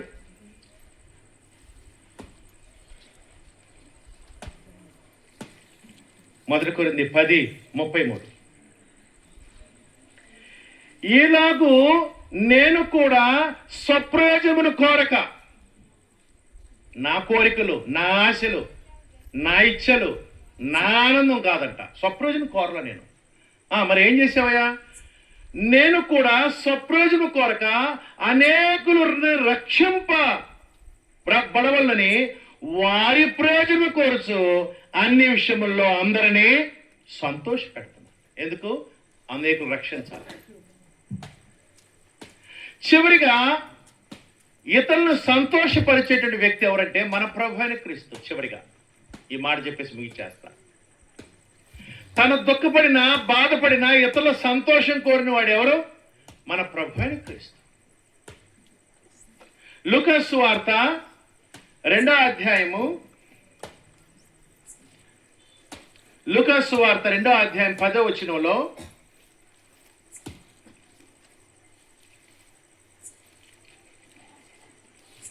రెండో అధ్యాయం 10-11లో, అయితే ఆ దూత భయపడకుడి, ఇదిగో ప్రజలందరికీ కలుగబోవు మహా సంతోషకరమైన సువర్తమానము నేను మీకు ఏంటి? ప్రజలందరికీ సంతోషం అంట, కానీ ఈయనకేంది? దుఃఖం, సిలువ మరణం. ప్రజలందరికీ కలుగు మహా సంతోషకరమైన సువార్తమానం నేను మీకు తెలియజేస్తున్నాను. దావీదు పట్టణం నేను రక్షకుడు మీ కొరకు ఒక ఆయన వస్తున్నాడు. ఆయన దుఃఖాన్ని భరించి మీకు ఏం చేస్తాడు? సంతోషాన్ని.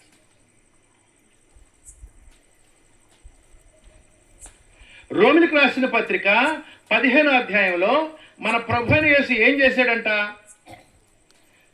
అందుకని నువ్వు దుఃఖం అనిపించిన ఇతరులను సంతోషపరచాలనే ఆలోచన ఎవరి మనసు? అది క్రీస్తు కలిగిన మనసు. రోమా 15వ అధ్యాయము 3 వచనాలు.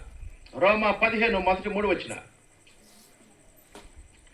కాగా బలవంతులమైన మనము మనను మనమే సంతోషపరచుకొనక, అదిగో ఎప్పుడు నా సంతోషమే, నా ఆనందమే, నా అలవాట్లే, నా వ్యసనాలే, ఇక ఏమి నాకు పట్టవు. నీ వలన ఒక్కడు సంతోషపడ్డావు, నీకు కూడా సంతోషం ఉండదు. చివరికి నీ వలన ఒక్కడు రక్షణలోకి రాడు. ఆ జీవితాన్ని నువ్వు కొనసాగిస్తే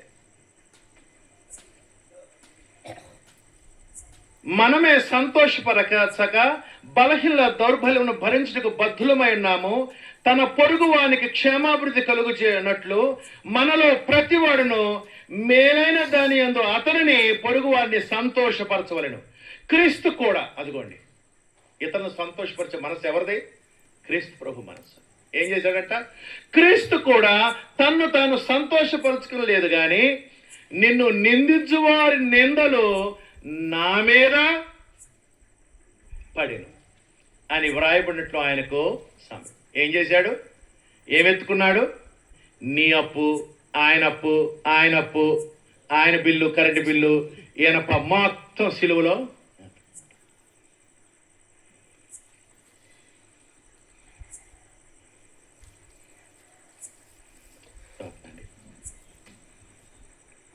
క్రీస్తు ప్రభు అందరి సంతోషం కొరకు క్రీస్తు సిలువలో దుఃఖాన్ని అనుభవించాడు. సిలువలో ఏం జరిగిందంటే అప్పు చేసింది నువ్వు, చెల్లించింది యేసు ప్రభు. అది సిలువలో జరిగింది. కరెక్ట్ వాడుకుందేమో నువ్వు, బిల్లు చెల్లించిందేమో యేసు ప్రభు సిలువలో. అది సిలువలో జరిగింది. సిలువలో క్రీస్తు ప్రభు ఏం చేశాడంటే తన దుఃఖాన్ని అనుభవించి మనకేం తెచ్చాడు? రక్షణానందాన్ని తీసుకొచ్చాడు. సిలువలో క్రీస్తు ప్రభు తన కీడును అనుభవించి మనకు మేలుని, తను శాపగ్రస్తుడై మనకి ఆశీర్వాదాన్ని, తన శిక్షను అనుభవించి మనకు రక్షణను తీసుకొచ్చి, తను దేవుని ఉగ్రతను భరించి మనకు శాంతిని, దేవుని సమాధానాన్ని, కృపను అనుగ్రహించి, సిలువలో క్రీస్తు ప్రభు చేదు చిరకను తాగి మనకు తీపి రక్షణానందాన్ని తీసుకొచ్చి, సిలువలో క్రీస్తు ఆయన మరణించి మనకు జీవాన్ని, అది క్రీస్తు కలిగిన మనస్సు. ఆ మనస్సుంటే లోకాన్ని జయించవచ్చు, లోకాన్ని రక్షించవచ్చు, అనేకుల్ని రక్షణలోనికి నడిపించవచ్చు. అందుకని ఈ రాత్రి కాలమందు మన ప్రభుని క్రీస్తు కలిగిన మనస్సు కలిగి ఉందాం. మనం పుట్టినందుకు అనేకులకు సంతోషం తెద్దాం. మొట్టమొదటిగా దేవునికి, రెండవదిగా కనిన తల్లిదండ్రులు, మూడవదిగా నీ జీవిత భాగస్వామి, నాలుగవదిగా నీ పొరుగువారు, నీ సంఘ సభ్యులు, నీ స్నేహితులు, నీ బంధువులు. అది ఎవరు కలిగిన మనస్సు? క్రీస్తు. అటువంటి మనస్సు కలిగి నువ్వు ఇతరుల సంతోషాన్ని కోరేవాడిగా ఉంటే నువ్వేం చేయగలవు? ఇతరులను ప్రభావితం చేయగలవు, ఇతరులని రక్షణలోనికి నడిపించగలవు. అందుకని ఈ రాత్రి కాలమందు ఎవరైతే ఈ విషయాలు విన్నారో, తెలుసుకున్నారో, జీవిత పరమార్థం తెలుసుకున్నారో, ఇప్పుడు దాకా ఎట్లా బతికావో బతుకు తీసే పక్కన పడి ఇప్పుడు నుంచి అన్న దేవుని విశ్వాసం ఉంచి, ఆయన కుమారుని క్రీస్తుని విశ్వాసం ఉంచి మనస్సు మార్చుకొని దేవునికి సంతోషం కలుగజేసి క్రీస్తు యొక్క శిలువ రక్తంలో బాప్తిస్మ ద్వారా క్రొత్త జన్మెత్తి ఇక మిగతా కొద్దిపాటి జీవితంలో ఈ 10-15 సంవత్సరాలన్నా అనేకులకు సంతోషకరంగా జీవించి నిత్య జీవం వైపు ప్రయాణం చేయాలని, ప్రభువైన క్రీస్తు అడుగుజాడలు నడుచుకోవాలని ఆహ్వానం తెలియజేస్తూ ఉన్నాను. ఎవరైనా నమ్మి బాప్తిని తీసుకొని క్రొత్త జన్మెత్తడానికి దేవుని చిత్తాన్ని ఇకనైనా నెరవేర్చిన సిద్ధపడినట్లయితే వారికి బాప్తిసం ఇవ్వటానికి కూడా సిద్ధంగా ఉన్నాం. అందుకని ఈ రాత్రి కాలమందు నువ్వు నేను పుట్టింది ఎందుకు? అతడు పుట్టినందుకు అనేకులకు సంతోషం తేవాలి. అది నా జీవిత గమ్యం, గురి, నిరీక్షణ, విశ్వాసం. మిగతా సహజ జీవితంలోనైనా దేవుని చిత్తాన్ని భూలోకి నెరవేర్చి దేవుణ్ణి మహింపడు. క్రీస్తు ప్రభు ఘోరమైన సిలువ అనిపిస్తున్నాడు. సిలువ అనిపిస్తుంటే పక్కన ఒక అతను అన్నాడు, అయ్యా నీవు నీ రాజ్యంలోనికి వచ్చిన జ్ఞాపకం తెచ్చుకున్నాడు. మారు మనసు ఏమన్నాడు యేసు ప్రభు? నేడు నువ్వు నాతో కూడా పరదైసులో. అతనికి సంతోషాన్ని తెచ్చాడు. కింద తల్లి ఏడుస్తుంది. మరియా ఏమన్నాడు ఆమెని? అమ్మా ఇదిగో ఈయన నీ కుమారుడిని యోహాన్తో ఏమన్నాడు? ఇదిగో నీ తల్లి. ఆమెని సంతోషపరిచాడు. తర్వాత బల్యాలతో మేకులు దెగ్గొట్టినోడు ముళ్ళకిరీటి మెట్ల కింద అన్నాడు, తండ్రి వీరేమి చేయొచ్చు వీరిని అనేకుల సంతోషాన్ని కోరుకున్నాడు క్రీస్తు. అది క్రీస్తు కలిగిన మనసు. అది ఇతరులను ప్రభావితం చేస్తుంది. నువ్వు ఇతరులను సంతోష పెట్టడానికి నేర్చుకో, నీ చుట్టూ ధ్యానం తిరుగుతూ ఉంటారు, నిన్ను కోరుకుంటారు, నువ్వు ఉన్న చోట ఉండాలనుకుంటారు. నువ్వు అందరికీ ముళ్ళుగా, పంటి కింద పన్నుగా, పక్కలో బల్యంగా బ్రతుకు, ఒక్కడు కూడా నీతో ఉండడానికి ఇష్టపడ్డావు. ఒక్కడు కూడా నీ వలన ప్రభావితుడు కాదు. మీ అందరికి కృతజ్ఞతలు. మరి దేవుని మాటలు వివరించడానికి దేవుడిచ్చిన అవకాశాన్ని బట్టి కుటుంబానికి కృతజ్ఞతలు. ఇంతవరకు శ్రద్ధగా విన్నందుకు మీ అందరికి కృతజ్ఞతలు.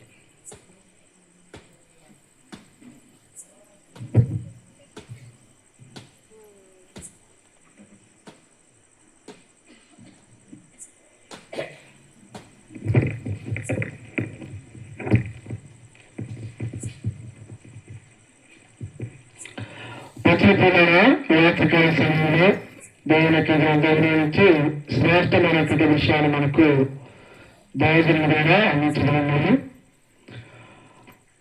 మన పుట్టుక అనేకులకు సంతోషకరంగా ఉండాలనేటువంటి విషయాన్ని ఉదాహరణల చేత మనకు మంచిగా బోధించి వివరించినటువంటి క్రీస్తునందు ప్రియులు సహోదరులు దైవజనులు సాగంటి నాగరాజు గారికి ప్రత్యేక హృదయపూర్వక వందనాలు తెలియపరుస్తూ ఉంటున్నాను. ఈ సమయంలో మన సహోదరులు దారం గారు వచ్చి వందన సమర్పణ చేస్తారు. తర్వాత నివేదిక ప్రార్థనతో ఈ కోరికను మనం ముగించుకుందాం.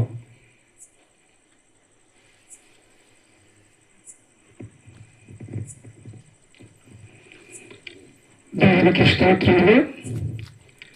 క్రీస్తు నందు రాత్రికాల సమయంలో కూడి వచ్చిన సకల పరిశుద్ధులకు, సంఘంలో ఉన్నటువంటి పెద్దలకు, అలాగే వరనిస్తులకు, నాతో జతపడిన వారికి, అలాగే మా యొక్క ఆహ్వానాన్ని మన్నించి చాలా దూర ప్రాంతంలో నుంచి వచ్చిన మరి నాగరాజు సార్ గారికి, అలాగే యమేశ్వర గారికి, ప్రభుత్వ గారికి, మీ అందరికీ కూడా ప్రభుత్వ యేసుక్రీస్తు వారి వందనాలు తెలియజేస్తూ ఉన్నాను.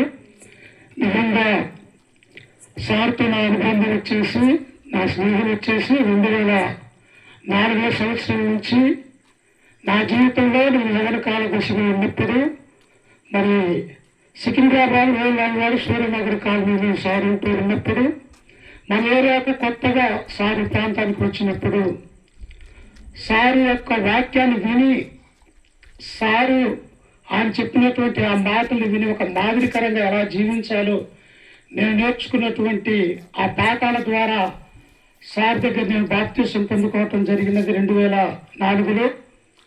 అప్పటి నుంచి కూడా సారు ఆయన ఇచ్చినటువంటి ఆ బాప్తిసం ద్వారా నేను ఎంతగా దీవించి ఆశీర్వదించబడ్డాను అంటే మరి ఆయన యొక్క చేతులు ఎంతో ఆశీర్వాదకరంగా నాకు ఇచ్చి ఉన్నారు. దాన్ని అన్నప్పటికీ నేను, నా కుమారులు, నా కుటుంబము ఎప్పటికీ కూడా మర్చిపోలేను.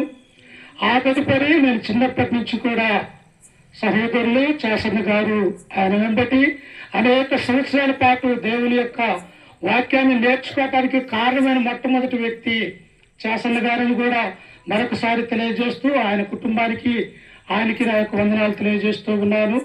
నిజంగా ఈ యొక్క వాక్యాన్ని సారు మరి ఎన్నో ఒక నెల ముందుగా మాట్లాడితే తప్ప ఆయన సమయం ఇవ్వలేడు. ఎందుకంటే అనేక ప్రాంతాలు, రాష్ట్రాలలో దేవుని యొక్క సువార్తను ప్రకటిస్తూ ఒక్క నిమిషం కూడా ఆయనకి మరి ఖాళీ లేనటువంటి జీవితం జీవిస్తూ ఉన్నాడు.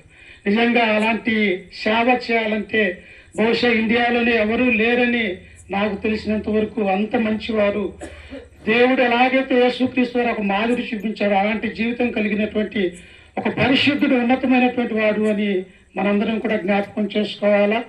కనుక అంతా ఉన్నప్పటికీ కూడా సహోదరులు ప్రభుకుమార్ గారికి మొన్నటి రోజున రాత్రికాల సమయంలో అయ్యా సార్ని ఒకసారి చూడాలా, మా యొక్క ఇంటికి ఆహ్వానించుకోవాలా, ఆయన ద్వారా సంఘంలో ఉన్నటువంటి అనేక మంది కూడా సార్ ఎప్పుడు వస్తారా, ఆయన యొక్క వాక్యం వినాలి ఎప్పుడని సంఘం అంతా ఎదురు చూస్తూ ఉన్నది. కుటుంబంగా మేము ఎదురు చూస్తూ ఉన్నామని సహోదరుడు ప్రభుకుమార్కు ఫోన్ చేసినప్పుడు మరి సహోదరుడు మరి ఏం చెప్పాడో సార్తో నేను మాట్లాడలేదు. సార్ ఎప్పుడు బిజీలో ఉంటాడు, ఫోన్ చేసినా కూడా ఆయన చూసుకునేటువంటి బిజీలో ఉంటాడు. కనుక సహోదరు ద్వారా మాట్లాడినాను.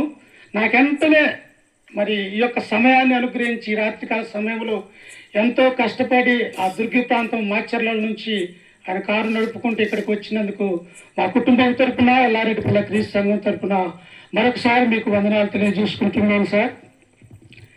మీరు అవకాశం ఇస్తే సంవత్సరంలో 5-6 సార్లన్నా ఈ యొక్క గ్రామానికి రావాలని మనస్ఫూర్తిగా కోరుకుంటూ ఉన్నాను. సంఘం తరపున మా తరపున మరి కుటుంబం తరపున మీకు చిన్న సన్మాన కార్యక్రమం ఉన్నది. మరి దయతో అది అంగీకరించాలని ప్రేమతో మిమ్మల్ని ఆహ్వానిస్తూ ఉన్నాం సార్.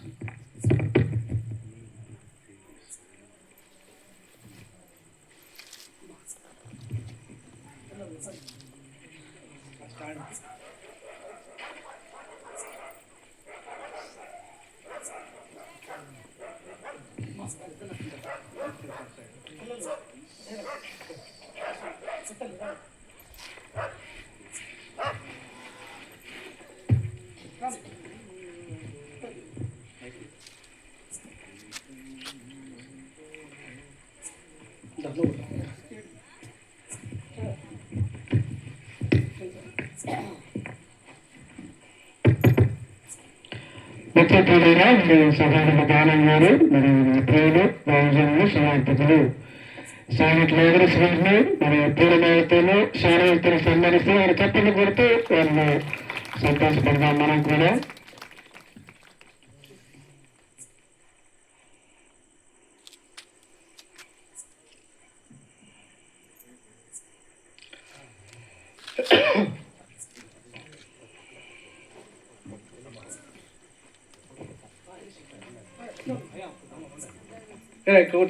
ఫోటోస్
మరోసారి చప్పట్లు కొడుతూ మరి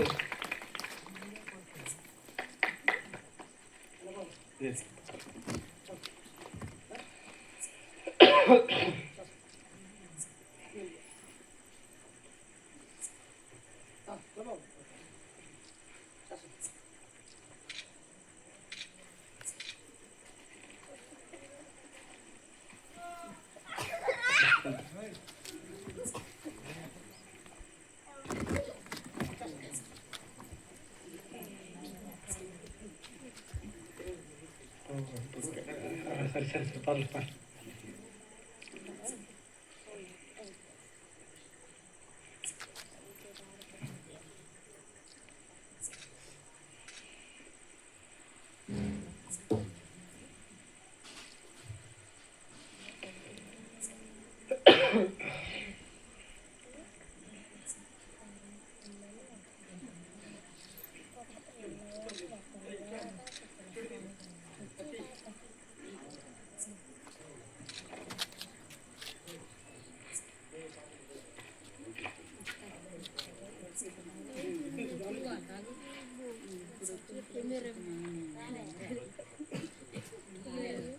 కెమెరామెన్ కాదు వాళ్ళు కాదు కదా ఫోన్ సారా నా ఫోన్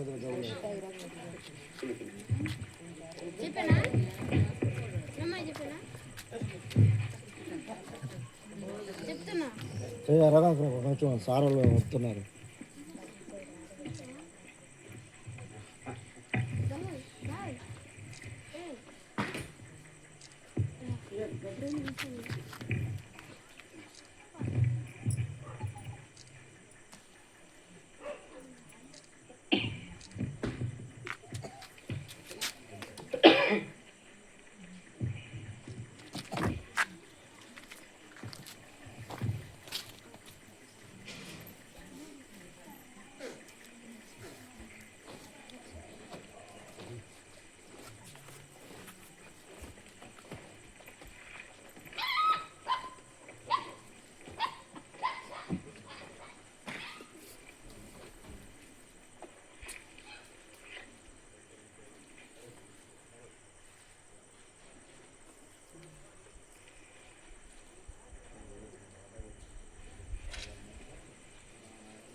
ప్రజలురా దేవుని యొక్క మహాకృష్ణ పెట్టి మన ఉచితకాల సమయంలో చక్కని కోరికలు మనందరూ కూడా పాల్గొని మంచి పాటల ద్వారా ఆత్మీయమైనటువంటి చక్కని దైవ సందేశం ద్వారా మా అంతటి ఎంతగానో బలపరచబడి ఉన్నాము.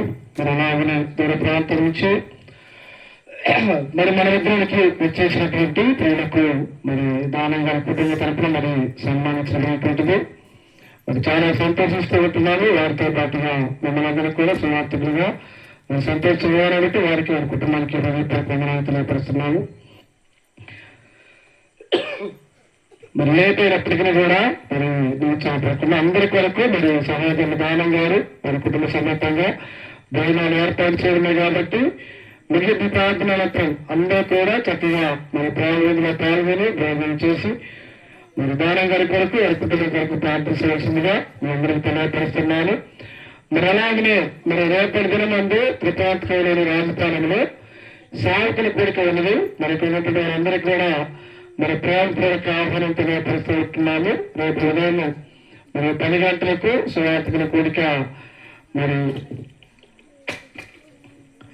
ఎరగపాలెంతో పాటుగా త్రిపాత్కమైన రాజపాలెంలో కూడా మరి సాయంత్రము మా ద్వారా ఆరాధన జరుగుతున్నది. మరి ఇక్కడ కోరికను ఏర్పాటు చేస్తున్నాం కాబట్టి రాగలేని వారందరూ కూడా రావాల్సిందిగా మీ అందరికీ ప్రార్థనకు ఆహ్వానం తెలియపరుస్తూ ఉంటున్నాను. చివరిగా మరి మన ప్రియులు క్రీస్తు సహోదరులు దైవజనులు సువార్థికులు సైనట్ నాగరేష్ గారు ప్రార్థన చేస్తారు. మరి ప్రార్థనతో ఈ యొక్క కార్యక్రమాన్ని అందించుకుందాం. అందరికీ వందనాలండి. ప్రార్థన చేసుకుందాం. సహోదరులు దానం గారు వారి యొక్క సహోదరుడు వారి పిల్లలు విద్యా బుద్ధుల్లో ఉన్నతమైన చదువులు చదివి దేవునికి మహిమకరంగా ఉన్నతమైన స్థితిలో ఉన్నారని మనస్ఫూర్తిగా కోరుకుంటూ ఉన్నాను. అదేవిధంగా కూడి వచ్చిన మీ అందరిని బట్టి మీ కుటుంబంలో ఉన్న పిల్లలను బట్టి ప్రార్థన చేస్తాను. ప్రార్థన చేసుకుందాం. పరలోకమందున్నటువంటి మా గొప్ప తండ్రి, ఆకాశమును భూమిని సముద్రమును అందున్నటువంటి సమస్తమును సృజించిన మా జీవము గల దేవా, నాయనా తండ్రి అని మొరపెట్టడానికి మిరిచిన గొప్ప భాగ్యాన్ని బట్టి ప్రభువైన యేసు ద్వారా కృతజ్ఞతలు స్తోత్రం చెల్లిస్తున్నాం తండ్రి. ఈ రాత్రి కాలమందు ఎల్లారెడ్డిపల్లిలో చేరి మా ప్రియులు సహోదరులు దానం గారు వారి కుటుంబం, వారి తమ్ముడు గారు వారి కుటుంబం ఏర్పాటు చేసినటువంటి కుడికిలో చేరి నేను ఘనపరుస్తున్నా, స్తుతిస్తున్నాం, సన్నతిస్తున్నాం. కుటుంబాల పట్ల మీరు చేసిన మేలును బట్టి కృతజ్ఞతలు తండ్రి. వారి గర్భఫలాలను ఆశీర్దిస్తూ వయస్యందును జ్ఞానమందును నీదయందును పెద్దలదయందును వర్ధిల్లింప చేసినందుకు కృతజ్ఞతలు తండ్రి. దానం గారు చేస్తున్నటువంటి పరిచయలో దీవించి ఆశ్రయించండి తండ్రి. వారి యొక్క సత్యమణి గారిని ఆశీర్వదించండి తండ్రి. వారి యొక్క తమ్ముడు గారిని ఆయన చేస్తున్న ఉద్యోగాన్ని ఆశీర్వదించండి. వారి యొక్క సత్యమణి పిల్లలను కూడా జ్ఞాపకం ఉంచుకోండి. ప్రత్యేకంగా గతించినటువంటి దినాల్లో మరి ఎగ్జామ్స్లో మంచిగా పాస్ అయ్యి చదువుల్లో పిల్లలు అభిరుచి చెందుతున్న రీతిని బట్టి కృతజ్ఞతలు తండ్రి. అంతేకాదు తండ్రి యొక్క సమయంలో మమ్మల్ని అందరూ కూడా ఆహ్వానించి అక్కడ కూడిక ఏర్పాటు చేశారు. పాటలతో కీర్తనలతో ఘనపరిచాం, ప్రార్థనల కృతాలు చెల్లిస్తూ ఉన్నాం. నీ గ్రంథం నుంచి నీ చిత్తాన్ని కూడా నేర్చుకుని ఉన్నాం తండ్రి. మా పట్ల మీ యొక్క సంకల్పం ఏమైనదో నీ గ్రంథంలో తెలుసుకుని ఉన్నాం.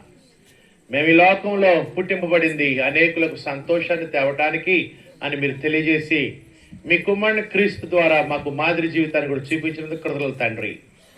చెప్పండి విషయాలు మా అందరి హృదయాల్లో 30 60 100 ఫలింపజేయండి తండ్రి. కుటుంబం యొక్క ఆహ్వానం మేరకు కూడి వచ్చిన వారందరిని బట్టి కృతజ్ఞతలు తండ్రి. పిల్లలున్నారు, యవనస్తులు ఉన్నారు, జ్ఞాపకం ఉంచుకోండి. చిన్నప్పటి నుంచి క్రీస్తు సంఘ వాతావరణంలో భక్తులు ఎదగటానికి సహాయం అనుగ్రహించండి. యవనస్తులు యవన వయసులోని కుమారుని క్రీస్తు యొక్క కాడిని ఎత్తుకోవడానికి సహాయపడండి. భార్యాభర్తలను దీవించండి. మంచి క్రైస్తవ కుటుంబాలు కట్టబడటానికి సహాయపడండి. ఆయా కుటుంబాల్లో ఉన్న విధవరాండ్లను, వృద్ధులను, పెద్దలను ఆదరించండి, ఓదార్చండి, బలపరచండి. ఆయా కుటుంబాల్లో ఉన్నటువంటి అక్కర్లు శరీర సంబంధమైనవి కానీ ఆత్మ సంబంధమైనవి కానీ ఆర్థిక విషయాలు, ఆత్మీయ విషయాలు సహాయపడండి, బలపరచండి తండ్రి. ఈ యొక్క సమయంలో ఎవరైతే ప్రత్యేకమైన అవసరత కోరుతున్నారో వారిని కూడా జ్ఞాపకం తెచ్చుకుంటున్నాం. మా పరలోకపు తండ్రి ఈ కార్యక్రమంలో పాల్గొన్నటువంటి తోటి దైవజనులు, సహోదరులు, శేషయ్య గారిని బట్టి, వారి కుటుంబాన్ని బట్టి, వారు పనిచేస్తున్న సంఘాన్ని బట్టి, సహోదరులు దేవదానం గారిని బట్టి, వారి కుటుంబాన్ని బట్టి, వారు పనిచేస్తున్నటువంటి సంఘాలను బట్టి, సహోదరులు దానం గారు వారు పనిచేస్తున్న ప్రభు సంఘాన్ని బట్టి కృతజ్ఞతలు స్తోత్రం చెల్లిస్తూ ఉన్నాం. సేవకులను దీవించి ఆశ్రయించి నిండైన ఆయుష్ ఆరోగ్యమును గ్రహించండి. మరి గొప్పగా నీ కుమారుని రాజ్య వ్యాప్తిలో మేము సాధనాలుగా, పనిముట్లుగా వాడబట్టడానికి సహాయపడండి తండ్రి. అంతేగా తండ్రి, గ్రామంలో ఉన్నటువంటి పెద్దలు, గ్రామ నాయకులను కూడా దీవించి ఆశ్రయించండి. మా ఇరుగు పొరుగు వారిని ఆశీర్వదించండి. మీరు మాకు ఇచ్చినటువంటి సంపదలను బలపరచండి. మా పరలోకపు తండ్రి మిగతా శేష జీవితంలో మీ చిత్తాన్ని భూలోకం నెరవేర్చండి, మహింపరిచి మేమందరం జీవితాంతంలో నిత్య జీవంలోకి ప్రవేశించే కృపను మా పట్ల విస్తరింపజేయండి. మా ప్రియుల యొక్క కష్టాన్ని దీవించండి.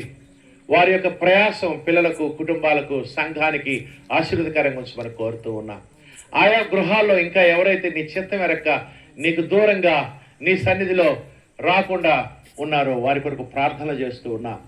వారు నీ కుమారుని క్రీస్తు శిలువ రక్తంలో స్నానం చేసి నీ కుమారులుగా, కుమార్తెలుగా తిరిగి పుట్టి నీ సన్నిధిలో అనిపించి నీ మహింపరిచే భాగ్యాన్ని గ్రహించి మనకు పరాజయపడుతూ ఉన్నాం తండ్రి.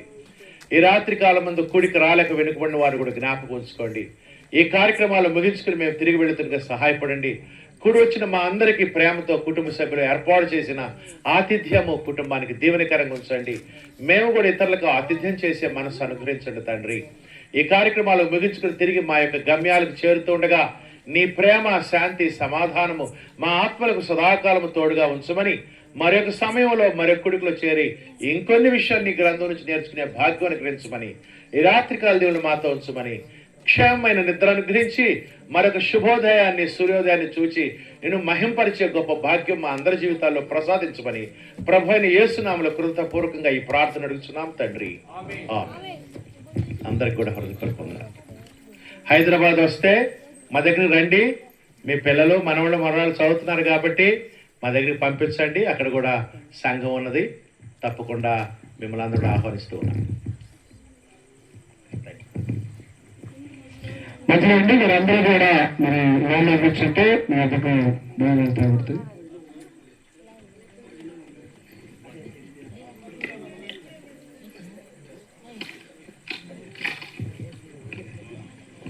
పలహారం అనేది తీసుకొని మళ్ళీ భోజనాలు కూర్చోండి.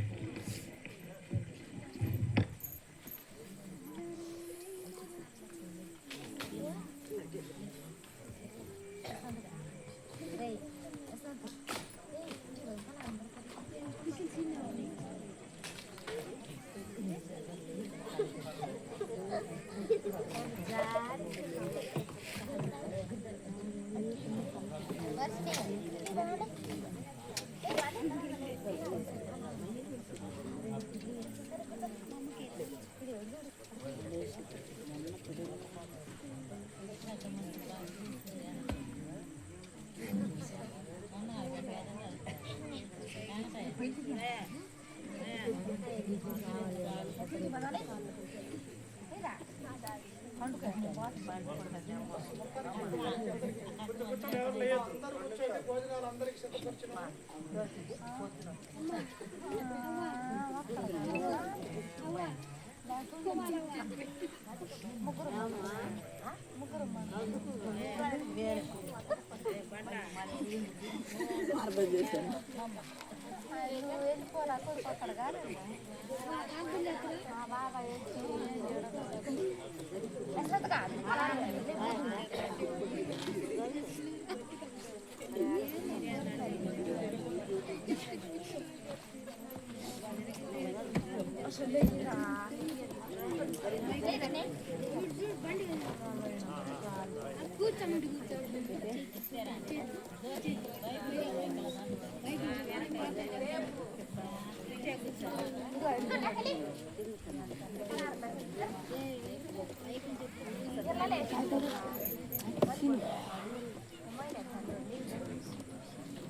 కిక్కు కిక్కు అదేనా